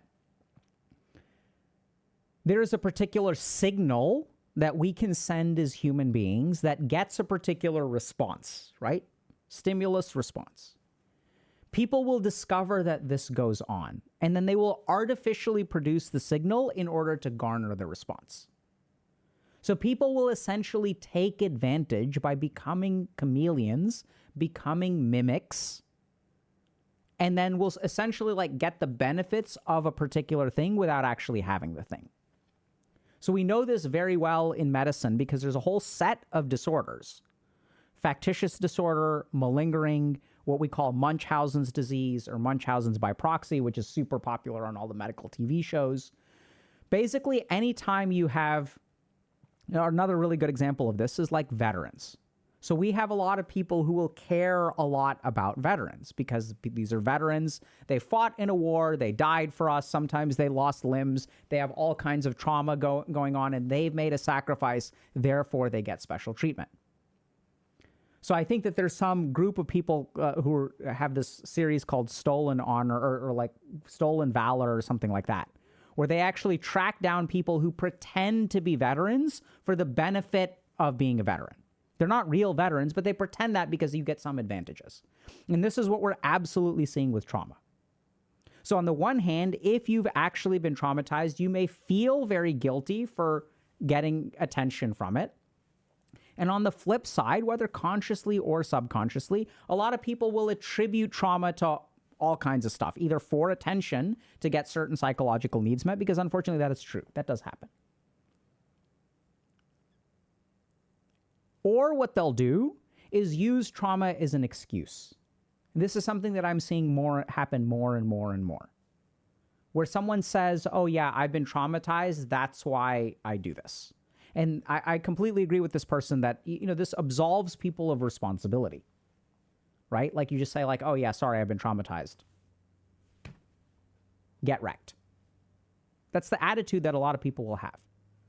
See, the moment that we start making accommodations for someone, and there's literature on this, okay? So if you look at this set of diseases like factitious disorder and malingering and Munchausen's disease, things like pseudo-seizures and conversion disorder, what we know from the science of all of these disorders, there's some kind of benefit. And when people act in a particular way, they reap that benefit. We call this material or immaterial gain, or primary gain or secondary gain is the clinical term. So sometimes we do it for material benefits.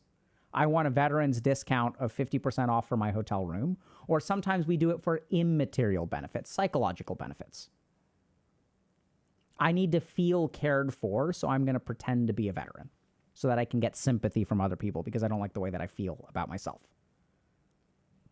And so we see this a lot. And I think, though, that where I would disagree a little bit, and this I don't even blame the person for, because this is something to understand. So anytime we have short-form content, and you have a mental health professional who makes any kind of statement in 60 seconds, that statement is going to be flawed by definition because there's no room for nuance. Right? So when I look at this person, I say, this is what I disagree with about this person. But in 60 seconds, how much nuance can they add?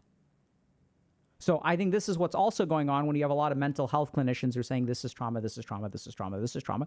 That's because we're just taking one particular slice of it, right? It's not a 16-hour lecture on trauma with all of the nuance. And case in point, there are a couple of statements that this person makes that I think, or technically I wouldn't entirely agree with. So they say things like, is it temperament? Well, temperament is influenced by trauma, right? Is it a neurochemical imbalance? Neurochemical imbalances are influenced by trauma. Those things are not mutually exclusive.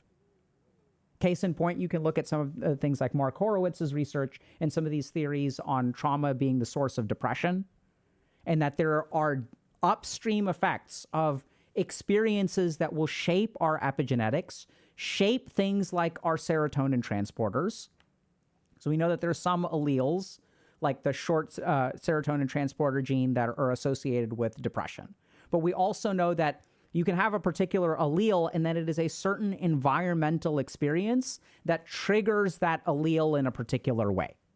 So generally speaking, I think the best theory of how mental illness evolves is a genetic predisposition plus an experience, plus an environmental vulnerability.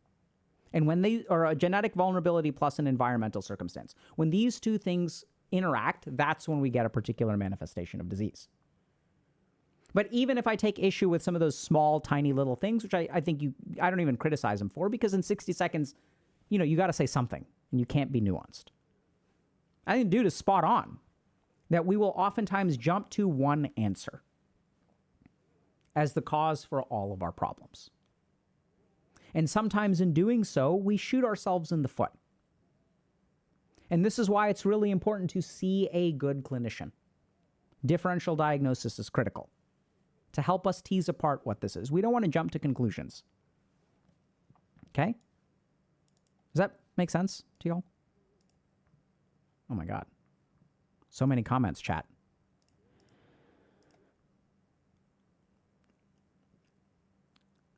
Trauma versus drama. Well said.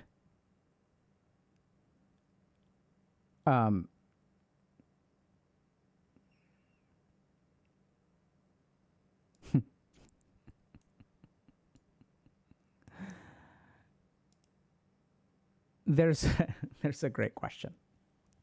How do you spot a chameleon?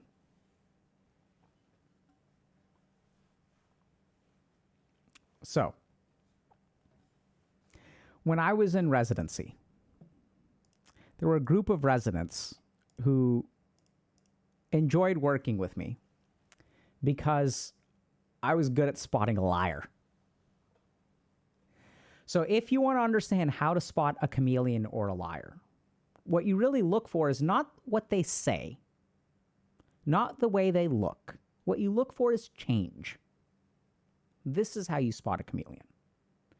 See, if I see a chameleon out in the wilderness and they're a particular color, let's say they're green, do I know it's a chameleon or is it a lizard? I don't know. Let's say I see another lizard that is brown. Is it a chameleon or is it a lizard? I don't know. The way to spot a chameleon is not the way they look, but the fluctuating way in which they look. So when I was a fourth-year medical student, I was working with a brilliant psychiatrist. I still remember this. One of the moments that made me fall in love with psychiatry. We were in the inpatient unit, and this attending, just absolute fucking Chad, tells me, you see this guy walking down the street? Walking down the hallway? He's going to turn around in a second, and the moment he notices us, I want you to watch his smile. This is the sociopath smile. And remember the smile, have it burned into your memory, because this is the smile that if you see in anyone else, you will know what a sociopath looks like. And so this person is walking down the hallway, and you can kind of tell they're like not very happy. They seem a little bit frustrated. You can tell with the walk, right? I still remember this. They turned right to the nurse's station where there's a window, and they're talking with the nurse. Their tone is clipped. I can see a hand motion.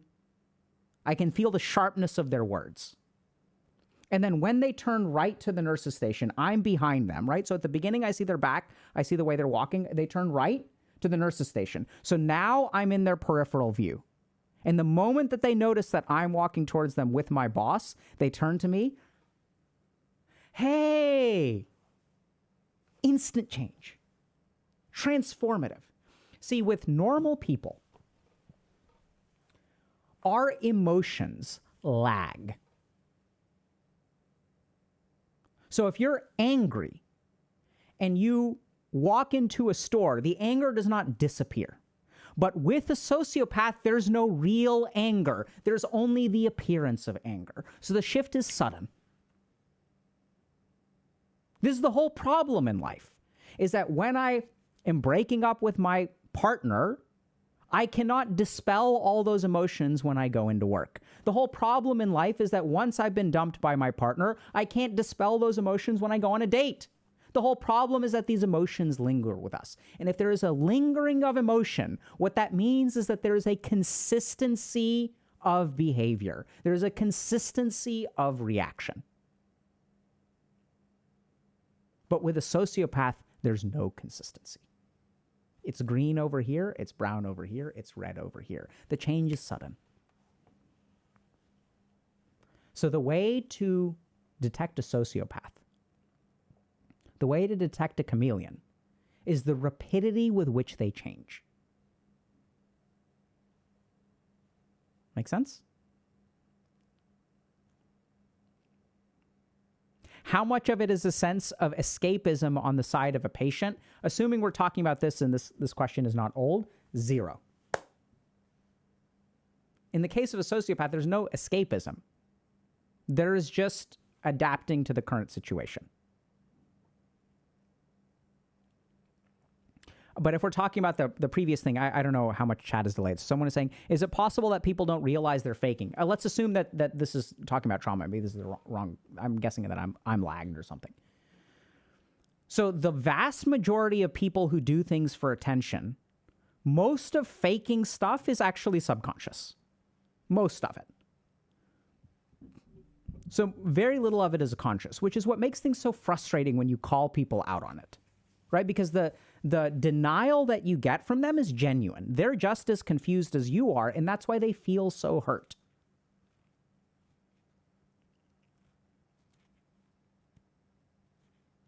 Right, so I once had a patient. I was called for a consult on the surgery floor because a patient was having pseudo seizures. So these are fake seizures. Okay, what we call non-epileptiform seizures, psychogenic seizures. So they're going like, I'm seizing, oh my God.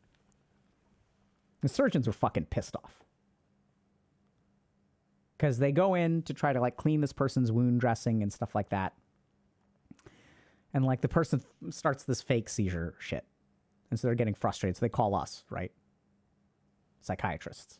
Like, can you fix this? This is getting annoying. I just want to change my wound dressing and move on with my rounds. And so what would happen is the surgeons know what a real seizure looks like, right? So we know like all doctors are trained in what real epileptiform seizures look like. And they know they're faking. And the surgeon is like, this is a fake seizure. Like, you need to stop this. Like, I need to change your wound dressing. And what happens when the surgeon says this? The person seizes harder. No, I'm not faking it. Right, so here's what we need to understand. I guess this is becoming a talk about malignity and stuff. By the way, I love working with these patients.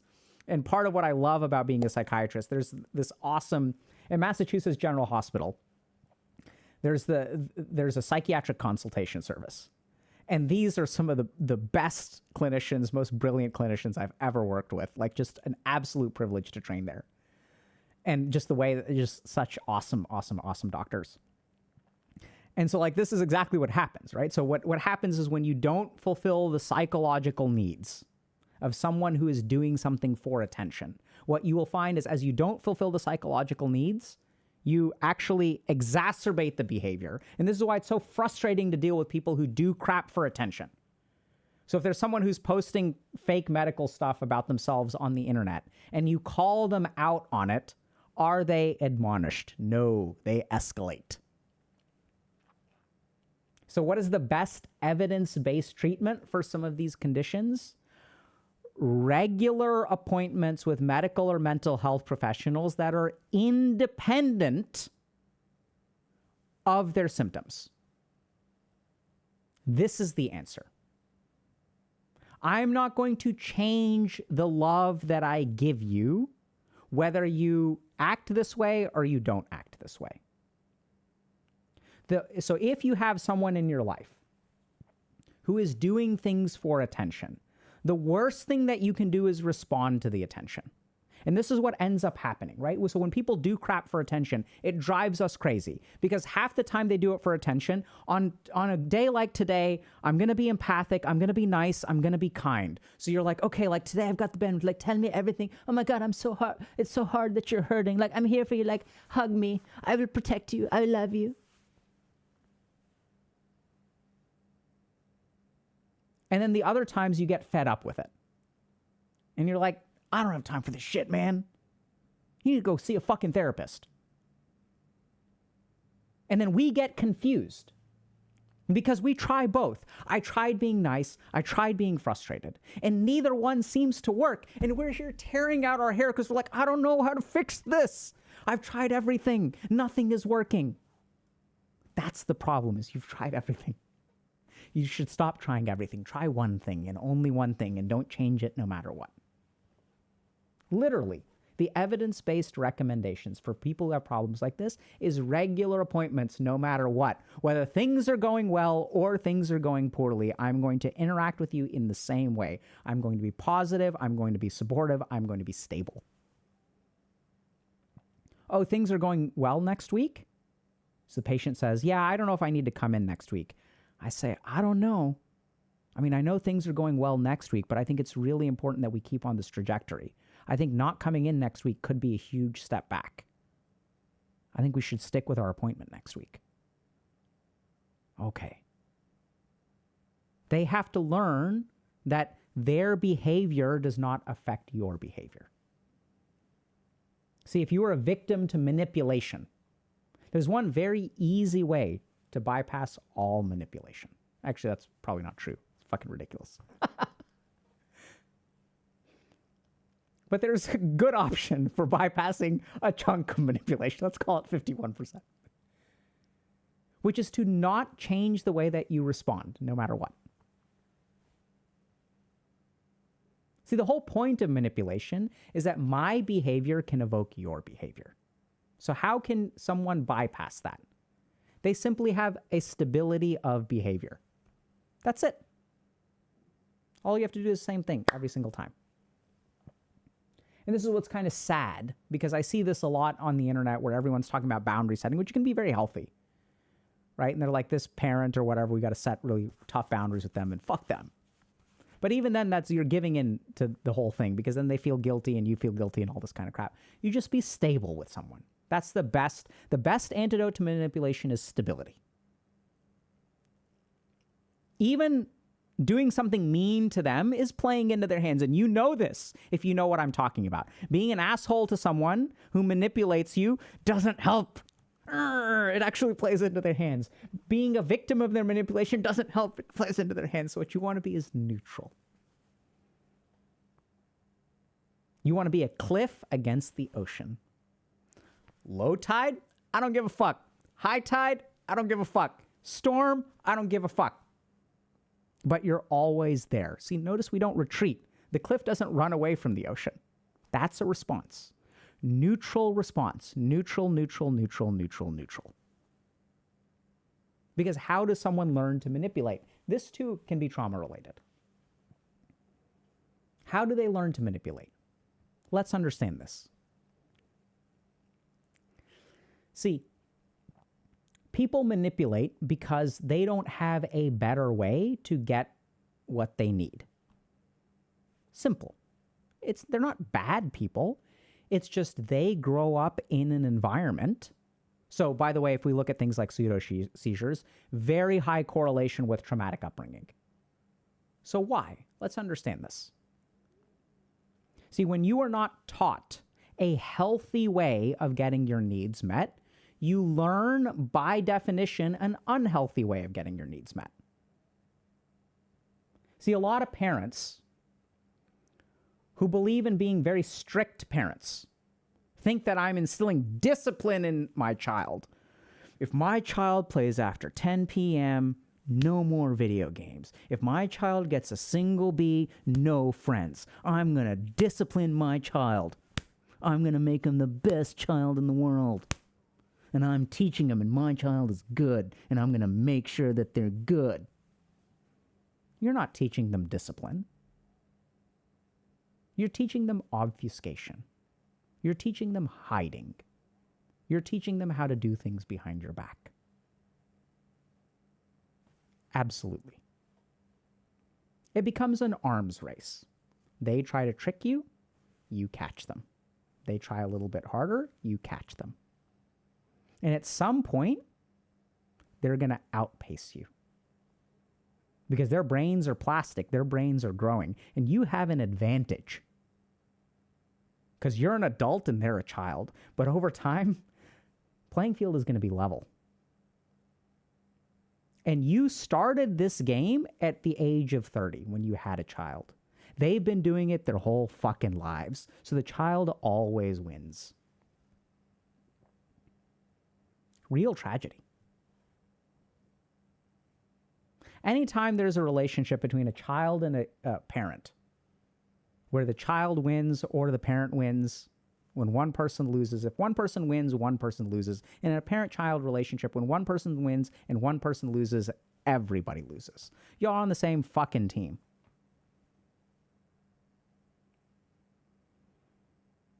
So, let's move on. How do you do it properly where the child learns not to hide? So I'm going to ask y'all, okay? So enough answers from Dr. K. I've spoken enough. Here you all are wanting answers, asking questions all the time. I'm doing all the work, you're not doing any of the work. You tell me, how does a child learn not to hide? Do y'all know the answer? Let's see.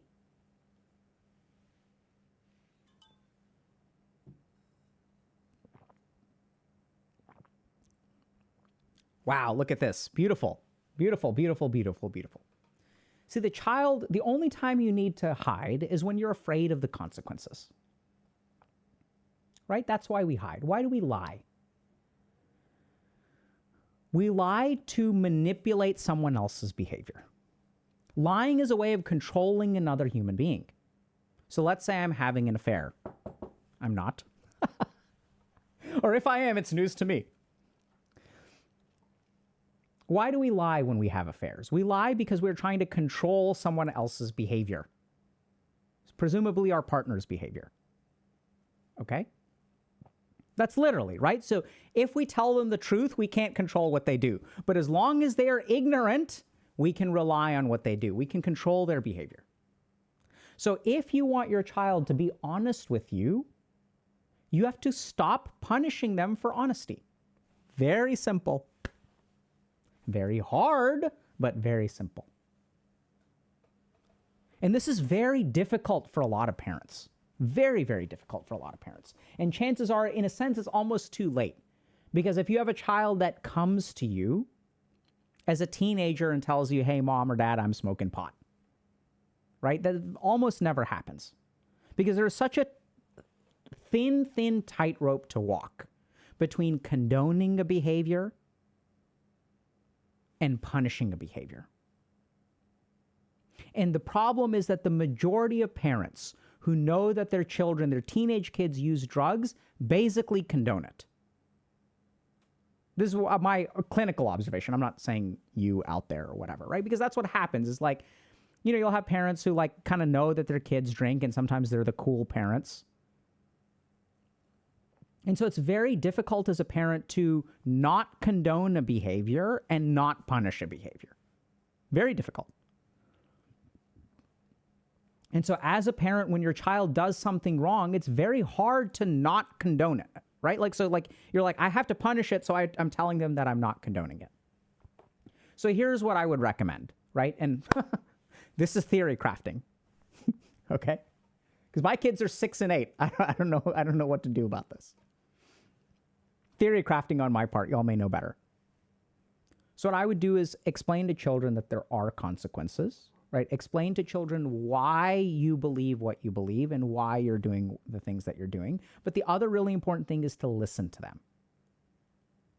Listen to them. It doesn't mean that you can't set limits, but at least hear them out, right? And do your best to explain your point of view so you can say, hey, I can't let you continue using marijuana for these reasons. At the same time, I have no intention of like punishing you outside of this. Like, this is the goal that I'm moving towards. And I recognize that marijuana does something for you, so I really need to understand that. So as a parent, what you really want to do is any kind of negative behavior that they're engaging in, you need to understand what is driving the behavior.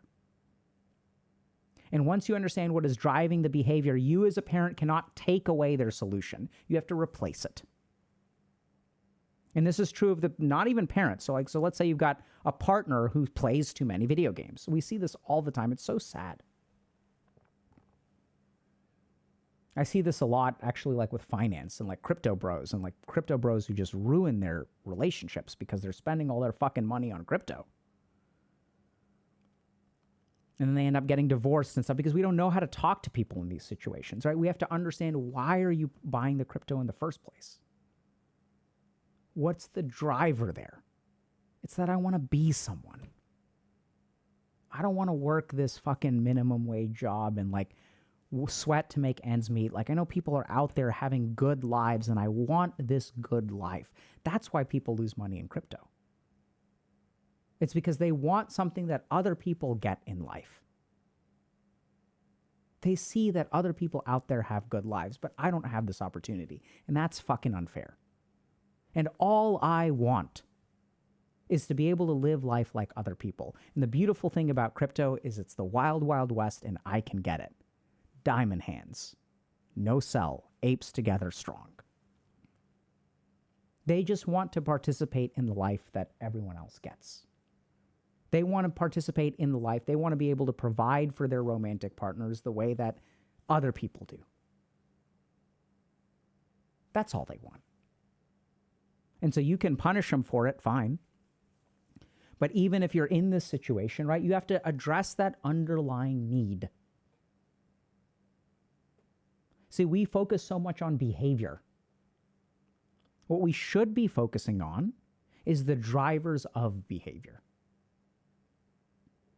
See, if someone steals bread, you can lock the cabinet. You can put bars on the door. You can do all kinds of things. The best way to get someone from stealing your bread is to give them something to eat. Do you all steal bread? No, because you have it. You are content. And so this is a big thing that a lot of parents miss out on, right? It's sad. My parents missed out on it. Why did I get addicted to video games? It's because I was not getting my needs met in life. I don't blame them for it. That's their karma. This is my karma too. I'm grateful for everything that has happened in my life, including the painful things. It's made me the person that I am today. Right? So if you have someone in your life, or even, let's forget about other people for a second and talk about you. So we go on trying to create this life for ourselves. We go on trying to change. I want to be different. I want to transform. So you want to become someone else. What's driving that? See, one of the biggest mistakes that we make in life is we believe that transforming into a different human being will bring us contentment.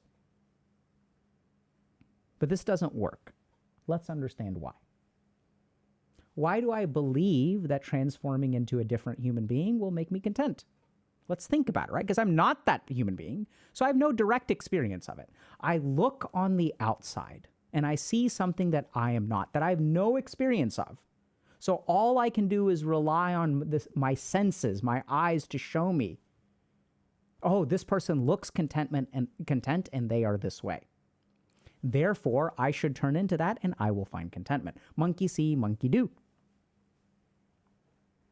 Now, the problem is at the moment that I become that thing, what was the source of my compass?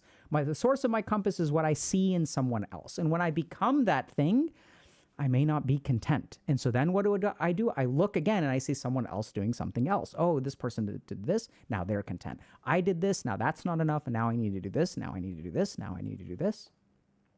So if you look at people who are addicted to success, addicted to improvement, why? Because there's fundamental discontent. And these people can be very successful.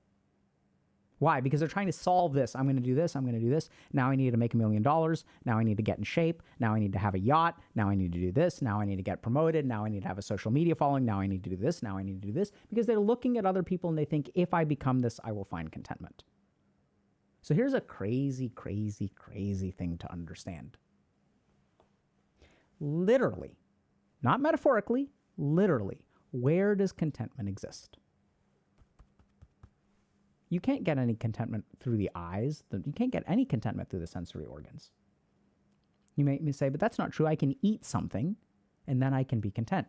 Hold on a second. Where's the source of that contentment? You still feel the contentment in here. It is your experience of things that brings you contentment. This is the big thing that a lot of people miss. So when you go on trying to transform yourself into something else to bring contentment, that idea of contentment comes from your sensory organs. It comes from theory crafting. It doesn't come from in here. And then what happens is you will be victim to the next thing that you see that will make you content. And then this gets doubly difficult, not doubly difficult, 10 times more difficult, because now you have an industry of people who advertise their contentment, of which arguably I'm guilty. Right? Look at me, like I say, oh, do this thing, you will be happy. Be like me, you will be happy. Stop playing League of Legends, play Dota 2, you will be happy. You'll be even more sad than League of Legends, let's be honest.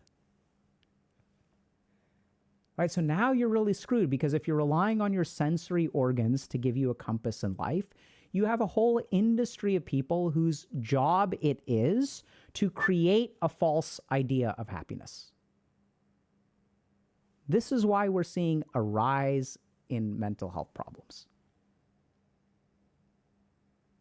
So where do we find the answers? In here. Now I will give you the genetic wisdom of the ancients. And since I am giving you the genetic wisdom of the ancients, I must use the accent. I've read in the ancient yogic texts of the Himalayas that all answers come from within.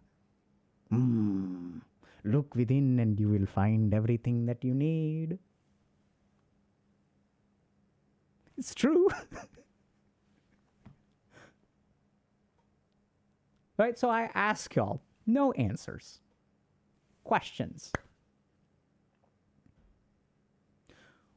When you want something from here and you get it, how do you feel? And when you want something that you've been conditioned to want, when you want something that you should want, or when you should want something, with all these kinds of shoulds from the outside, how much happiness does that bring? I should do this, I should do this, I should do this. See, recently I made a mistake. I started playing Dota 2 again. I've been spamming this hero called Hoodwink, and this brings me so much joy. No one told me to play Hoodwink. I didn't look at someone else and be like, oh my God, that person is Hoodwink if I want to. I just started playing a hero and I fell in love with it. This is where joy comes from. Right? It comes from in here. And this is the big problem in life, is that like we go on spending so little time with ourselves. We spend so much time looking to the outside for what will work for us. But here's the simple thing that I think is a real tragedy is no two human beings are the same. And so their answers won't work for you. I'm sorry. See, if one human being's answers worked for another human being, we'd have fucking figured everything out by now. So look within. That is it, all the answers lie. And I've seen it. I saw a sad post today on the medical school subreddit about someone who wanted to become a psychiatrist, and their family is like, oh my God, you're going to be a crazy doctor? My family did the same thing. So see, when we look to other people for our happiness, this is the real tragedy, because when someone says, do this and you'll be happy, we're the ones who actually have to live with the consequences of our decision. The person who tells us what will make us happy, myself included, okay? If I tell you this will make you happy, I'm going to finish stream. I'm going to go eat whatever I want to for lunch. I'm going to go do whatever. It's a Friday. I have to do some work and stuff. But anyway, I'm not going to have too much fun today. But let's say tomorrow morning I'm going to wake up, I'm going to have a coffee, and I'm going to enjoy my day. I don't have to live with the consequences of the advice that I give you. This is the real tragedy. Your family doesn't have to live with the advice that they give you. You have to live with the advice that they give you. The influencer on the internet doesn't have to live with the advice that they give you. You have to live with it. That's why you should make the decision, and you should base it on in here. Does that make sense? This is why it's really sad. It's really hard to live life because no one else has to live with the consequences of your actions except you and the people stupid enough to continue engaging with you. It's not technically true, right? Because I'm not the only one who has to live with the consequences of my shitty hoodwink play. My 4 teammates and my 5 opponents. Right?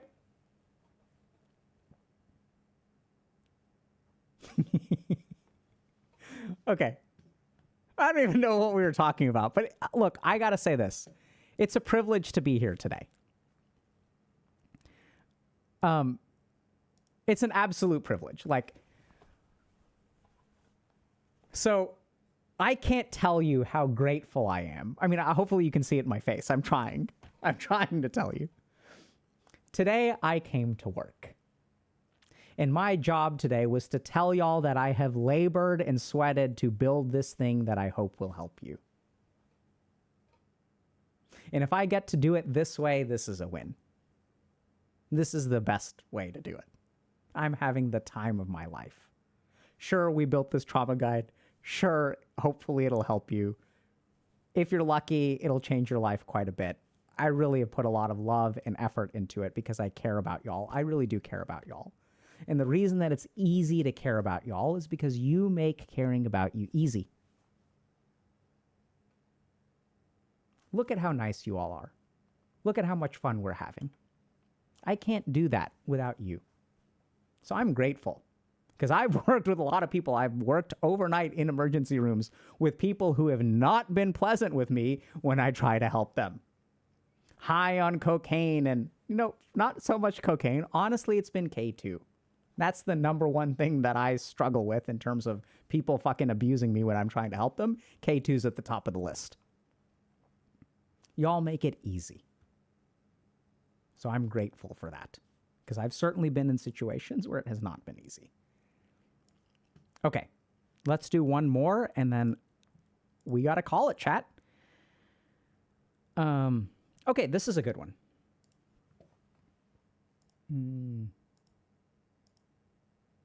Oh, these are both good. Okay.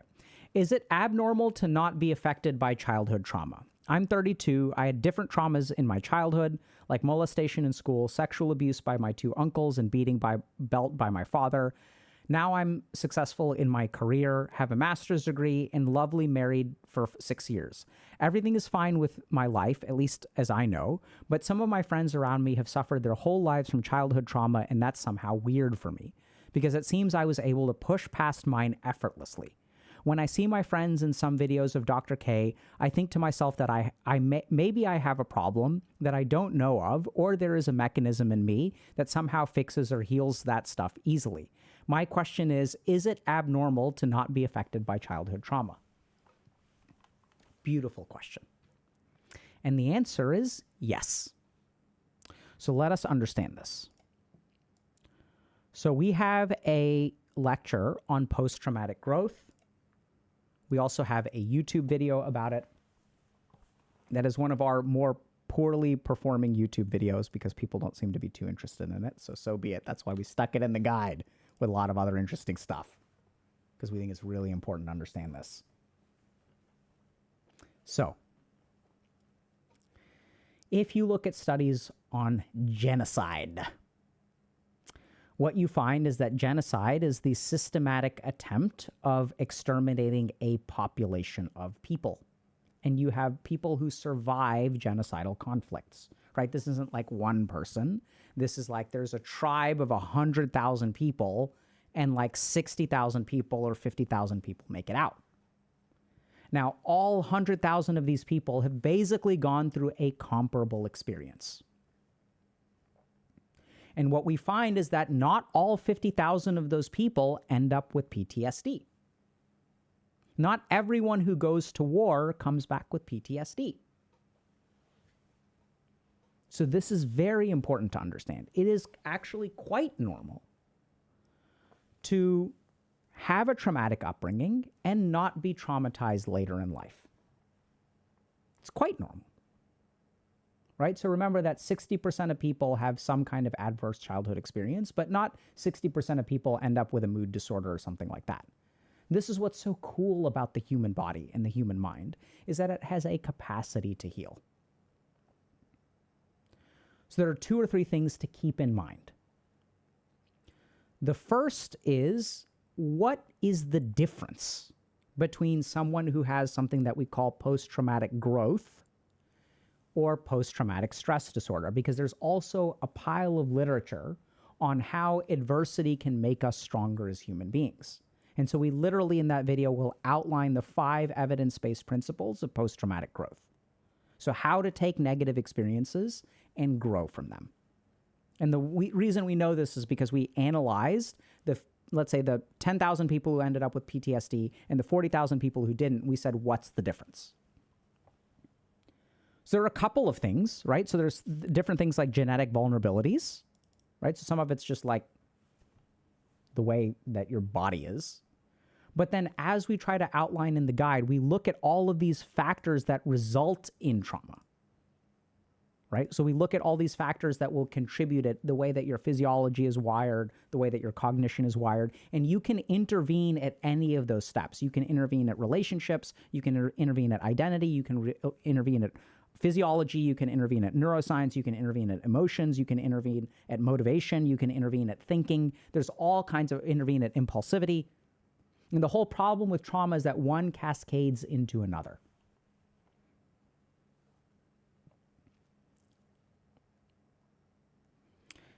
And so practically, one thing that I see in this post that I think is really good.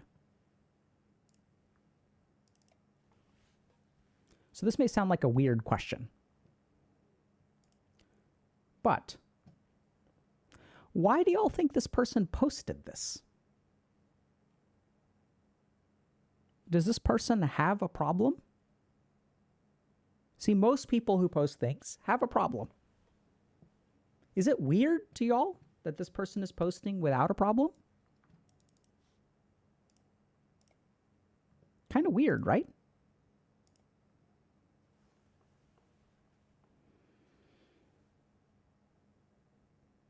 Right? So some people are saying guilt, some people are saying show off. These could absolutely be the case. Right? So, this is what I'll tell you. I'm going to have a charitable interpretation of this. See, when you look to understand your life, when there is no problem, that's when your life becomes good. See, if we rely on problems to prompt corrective behavior, What that means is that the only time we will improve is when there's a problem, which means that we will only get to 0. If our drive for improvement is to fix a problem, that means that a problem is required for improvement. So one of the things that I think, and I have no fucking idea, right? Because I've never met this person, and who knows, maybe they're just showing off. I don't know. I don't think so, though. Generally speaking, I have faith in our community that doesn't happen quite as often. Y'all have done a really good job. People who show off go other places. Right? So I think one of the key things is a capacity for introspection, a capacity to ask yourself, why am I the way I am? This is a very different question from how do I change?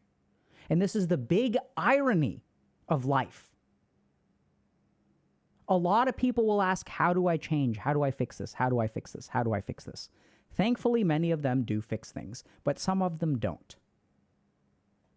Sometimes we fall into this pattern of, how do I fix this? This doesn't work.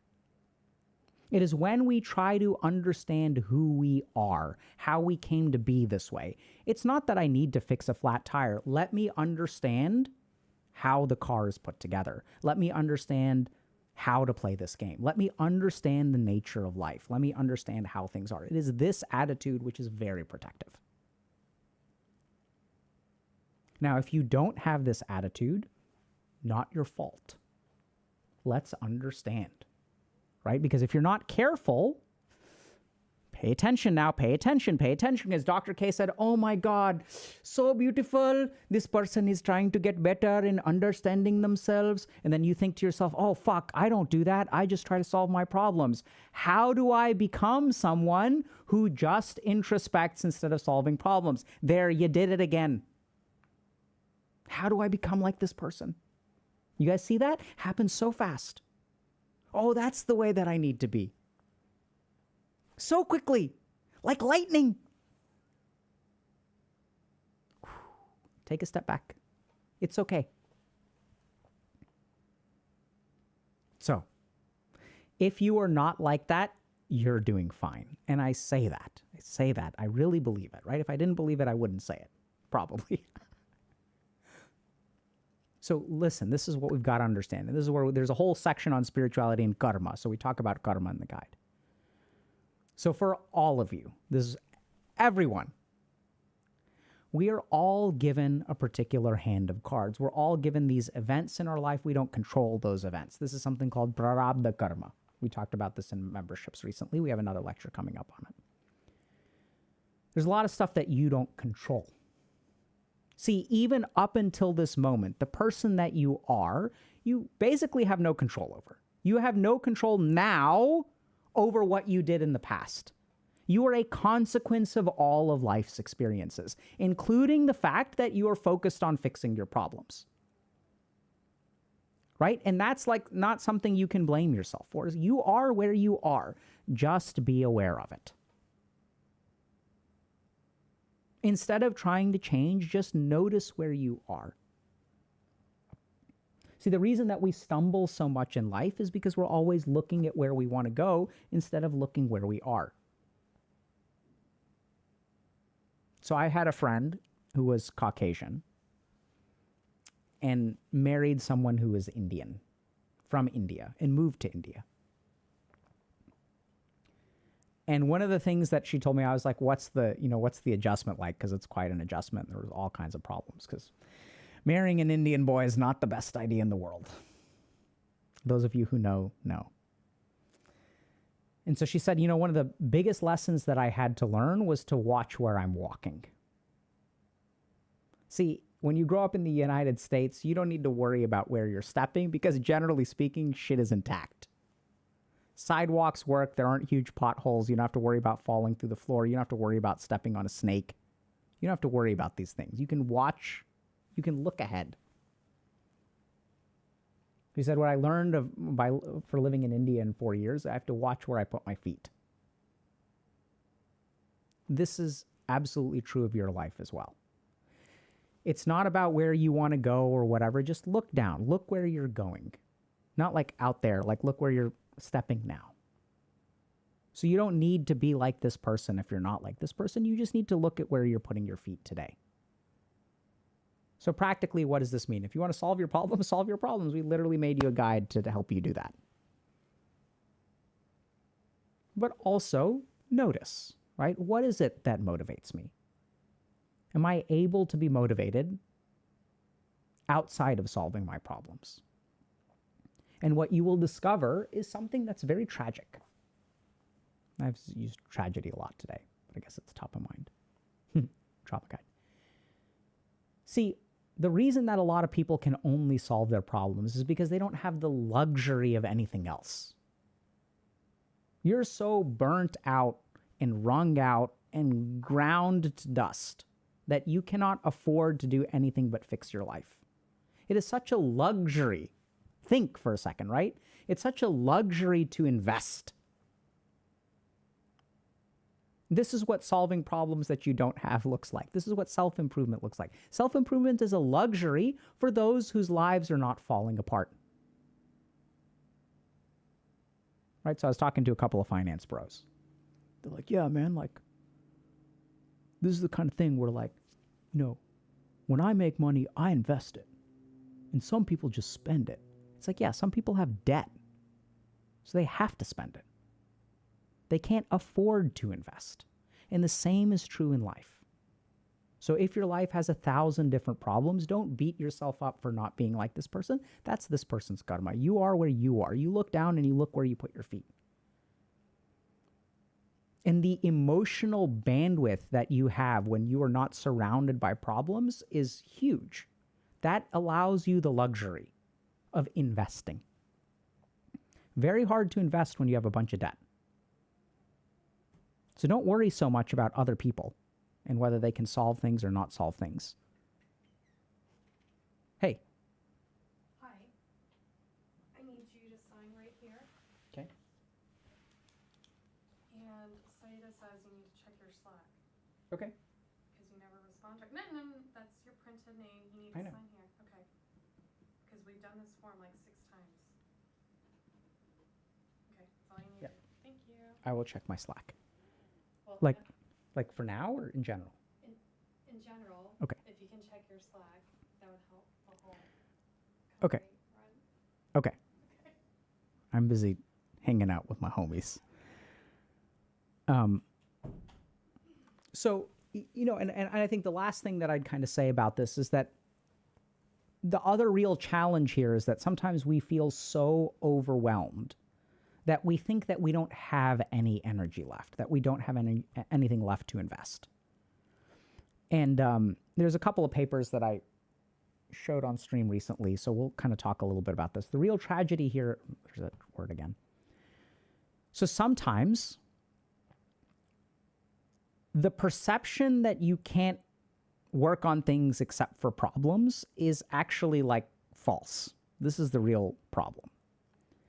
So if we look at like people who are overwhelmed in life, what we know is that it's really interesting. There's like a kind of a psychological equation for being overwhelmed, which is that when the active challenges in life are outweighed by the passive challenges in life, then you feel overwhelmed. So what is an active challenge? An active challenge is one where you choose it, and a passive challenge is a challenge that is given to you. RNG, life gives it to you. And what actually correlates with feeling overwhelmed is not the number of things that you're doing, but how many things do you choose to do and how many things do you not choose to do. And when people are surrounded by problems in life, they feel overwhelmed and they believe it is because they are surrounded by problems. Makes sense, right? The real crazy thing, and there's a really fantastic specialist on anxiety who taught me this principle up in Boston, is that if you choose to take on more, it changes that ratio. Literally, the way that your brain calculates overwhelmed is not the number of challenges, but how many did you choose and how many did you not choose? And so oftentimes we think that the solution to being overwhelmed is to reduce the problems that we're dealing with. We need fewer things to deal with so that we can focus on one. When the real irony is to actually adopt more problems. Pick 1 or 2 things that you can focus on. Pick 1 or 2 things that you want to accomplish. I don't know how this works, but it's how it works. That your brain then says, okay, Right now, our active challenges to passive challenges is a 20-80 ratio. If you choose to take on more, then it becomes 30-70. That actually feels better. You actually start making progress in life. It's really bizarre. Right? So if you think about like, what is the goal? What do we really do in psychiatry? Sometimes we will really try to reduce other people's problems, but we can't do that. Do y'all get that? A therapist can't change your life. They can't go out there and like talk to your boss and make them be nicer to you. They're not like your mom who will go and yell at your teacher for you gave too much homework. And my baby is the best baby in the whole world. And he's so precious and he's so smart. See, when you have moms who do that, the kids don't do well. Waving a magic wand to make your problems go away helps some. I think it's stupid to say it doesn't help, because it does help some. And sometimes all people need is just a break from some of the fucking problems in their life. It's my clinical experience too. I realize it runs counter to my general point, but it's true. At the same time, sometimes what you need is to take more responsibility, right? So even if I'm helping a patient like who deals with work problems, what we try to do is focus on something they can do. Here's how you set boundaries. Let's help you take control. And even though setting boundaries is something they're not good at, it's adding stuff to their plate, technically. It is an additional thing that they have to learn how to do. It helps. And if you really pay attention to what is done in therapy, what you will find is that whether therapists even realize it or not, I don't even know if most therapists are familiar with this principle, but I see it all the time, is they're giving their patients more to do, not taking things away. And that has a very interesting, almost neuroeconomic effect of making people feel more in control. Right? There's a great phrase of moving deck chairs around on the Titanic. So I don't know if this is true or not, but when the Titanic was sinking, people were like, oh my God, the boat is tilting and the deck chairs are getting all disorganized. Let's all fix them and put them back where they belong. The act of taking control gives people a perception of control. And sometimes this can be problematic, right? So I see this a lot, especially with like Asian families and people who are sick in the hospital. They can't do anything. So what do? It's not just Asian families. It happens to Greek families and probably like half the families on the planet. What do? They make food.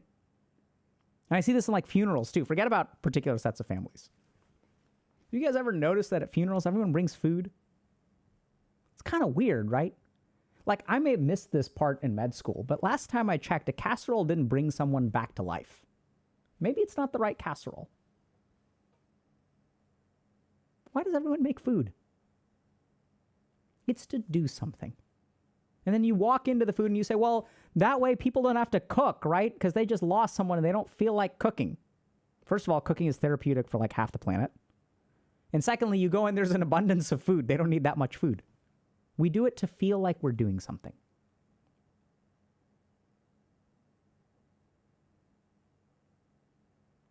So if you feel overwhelmed by your life, I wish that your life gets easier. I really do. But don't let that get in the way of you stopping to progress. Don't let life dictate to you what you should be doing. Because when life starts dictating to you, who's in control? So taking control of your life is not about solving life's problems. It's about picking up your own. Right? It's kind of like in Soviet Russia. Television watch you. What y'all need to do is start taking on more, not asking for less. But I wish that you get less. I really do. Because I've also seen this where there's just so much fucking economic destruction and so much just romantic fucking destruction. Like this generation is fucked, bro. You're like getting so fucked. And that's real. But now, see, even I do it. So I can't do anything about that, chat. I can't solve your problems. So what I'm giving you is some kind of thing that what can I do? I can't make women fall in love with you. I can't make men stop sending you dick pics. I can't fix those things. So what am I doing? I show up on stream and I talk to a monitor. And then today when I go to bed at night, I will say to myself, good job, Dr. K. You did so good. You saved the world. Let's go. Right? Someone was like, you should make a guide to dating and relationships. I'm like, bruh, what the fuck do I know about dating and relationships? I've been in the same fucking relationship for like a long time, like almost 20 years. I don't know anything about dating. I can't help you with that, so I'm going to ignore it, and I'm going to focus on what I can help you with.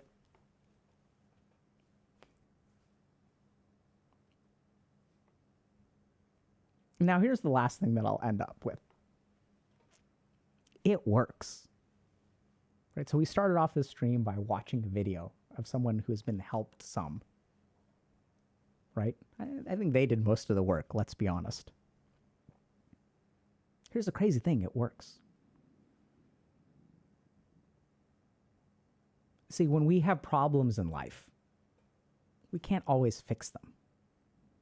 And we think to ourselves that, oh, the only way to improve my life is to fix these problems. But if you kind of can't do anything about that, here's what you can focus on. Be the change that you want to see in the world. Right? You can take responsibility for that which you can control. And things actually end up being quite solid when you do that. I know it sounds insane, but in my experience, both as a clinician and in my personal life, once people start focusing on what they control, what they discover is they control way more than they realize. And this is exactly why their life is getting screwed, because they do not realize how much control they have. It is in the ignorance of your power that your life becomes directionless. How does one discover how much power you have? You exercise it. You will never know how strong you are until you try to lift weights. And this is what's going on in life, is we're all getting bodied by the problems that we have, and then we don't realize how powerful we are because we're always playing reactionary. If you're playing reactionary, you'll never control your destiny, right? Your life is dictated by your circumstances. So the best defense is a good offense. All right, y'all. Thank you so much for coming today. I know we ran a little bit long. Thank you, everyone, seriously, for coming today. Definitely check out the trauma guide. It is $5 off as a pre-order until May 19th. Comes out in about 6 weeks. It is absolutely a labor of love, not only mine, but a lot of people here at HG. We're a pretty big org now. And like, it's really fantastic what people have put together. It's not just me that put it together too.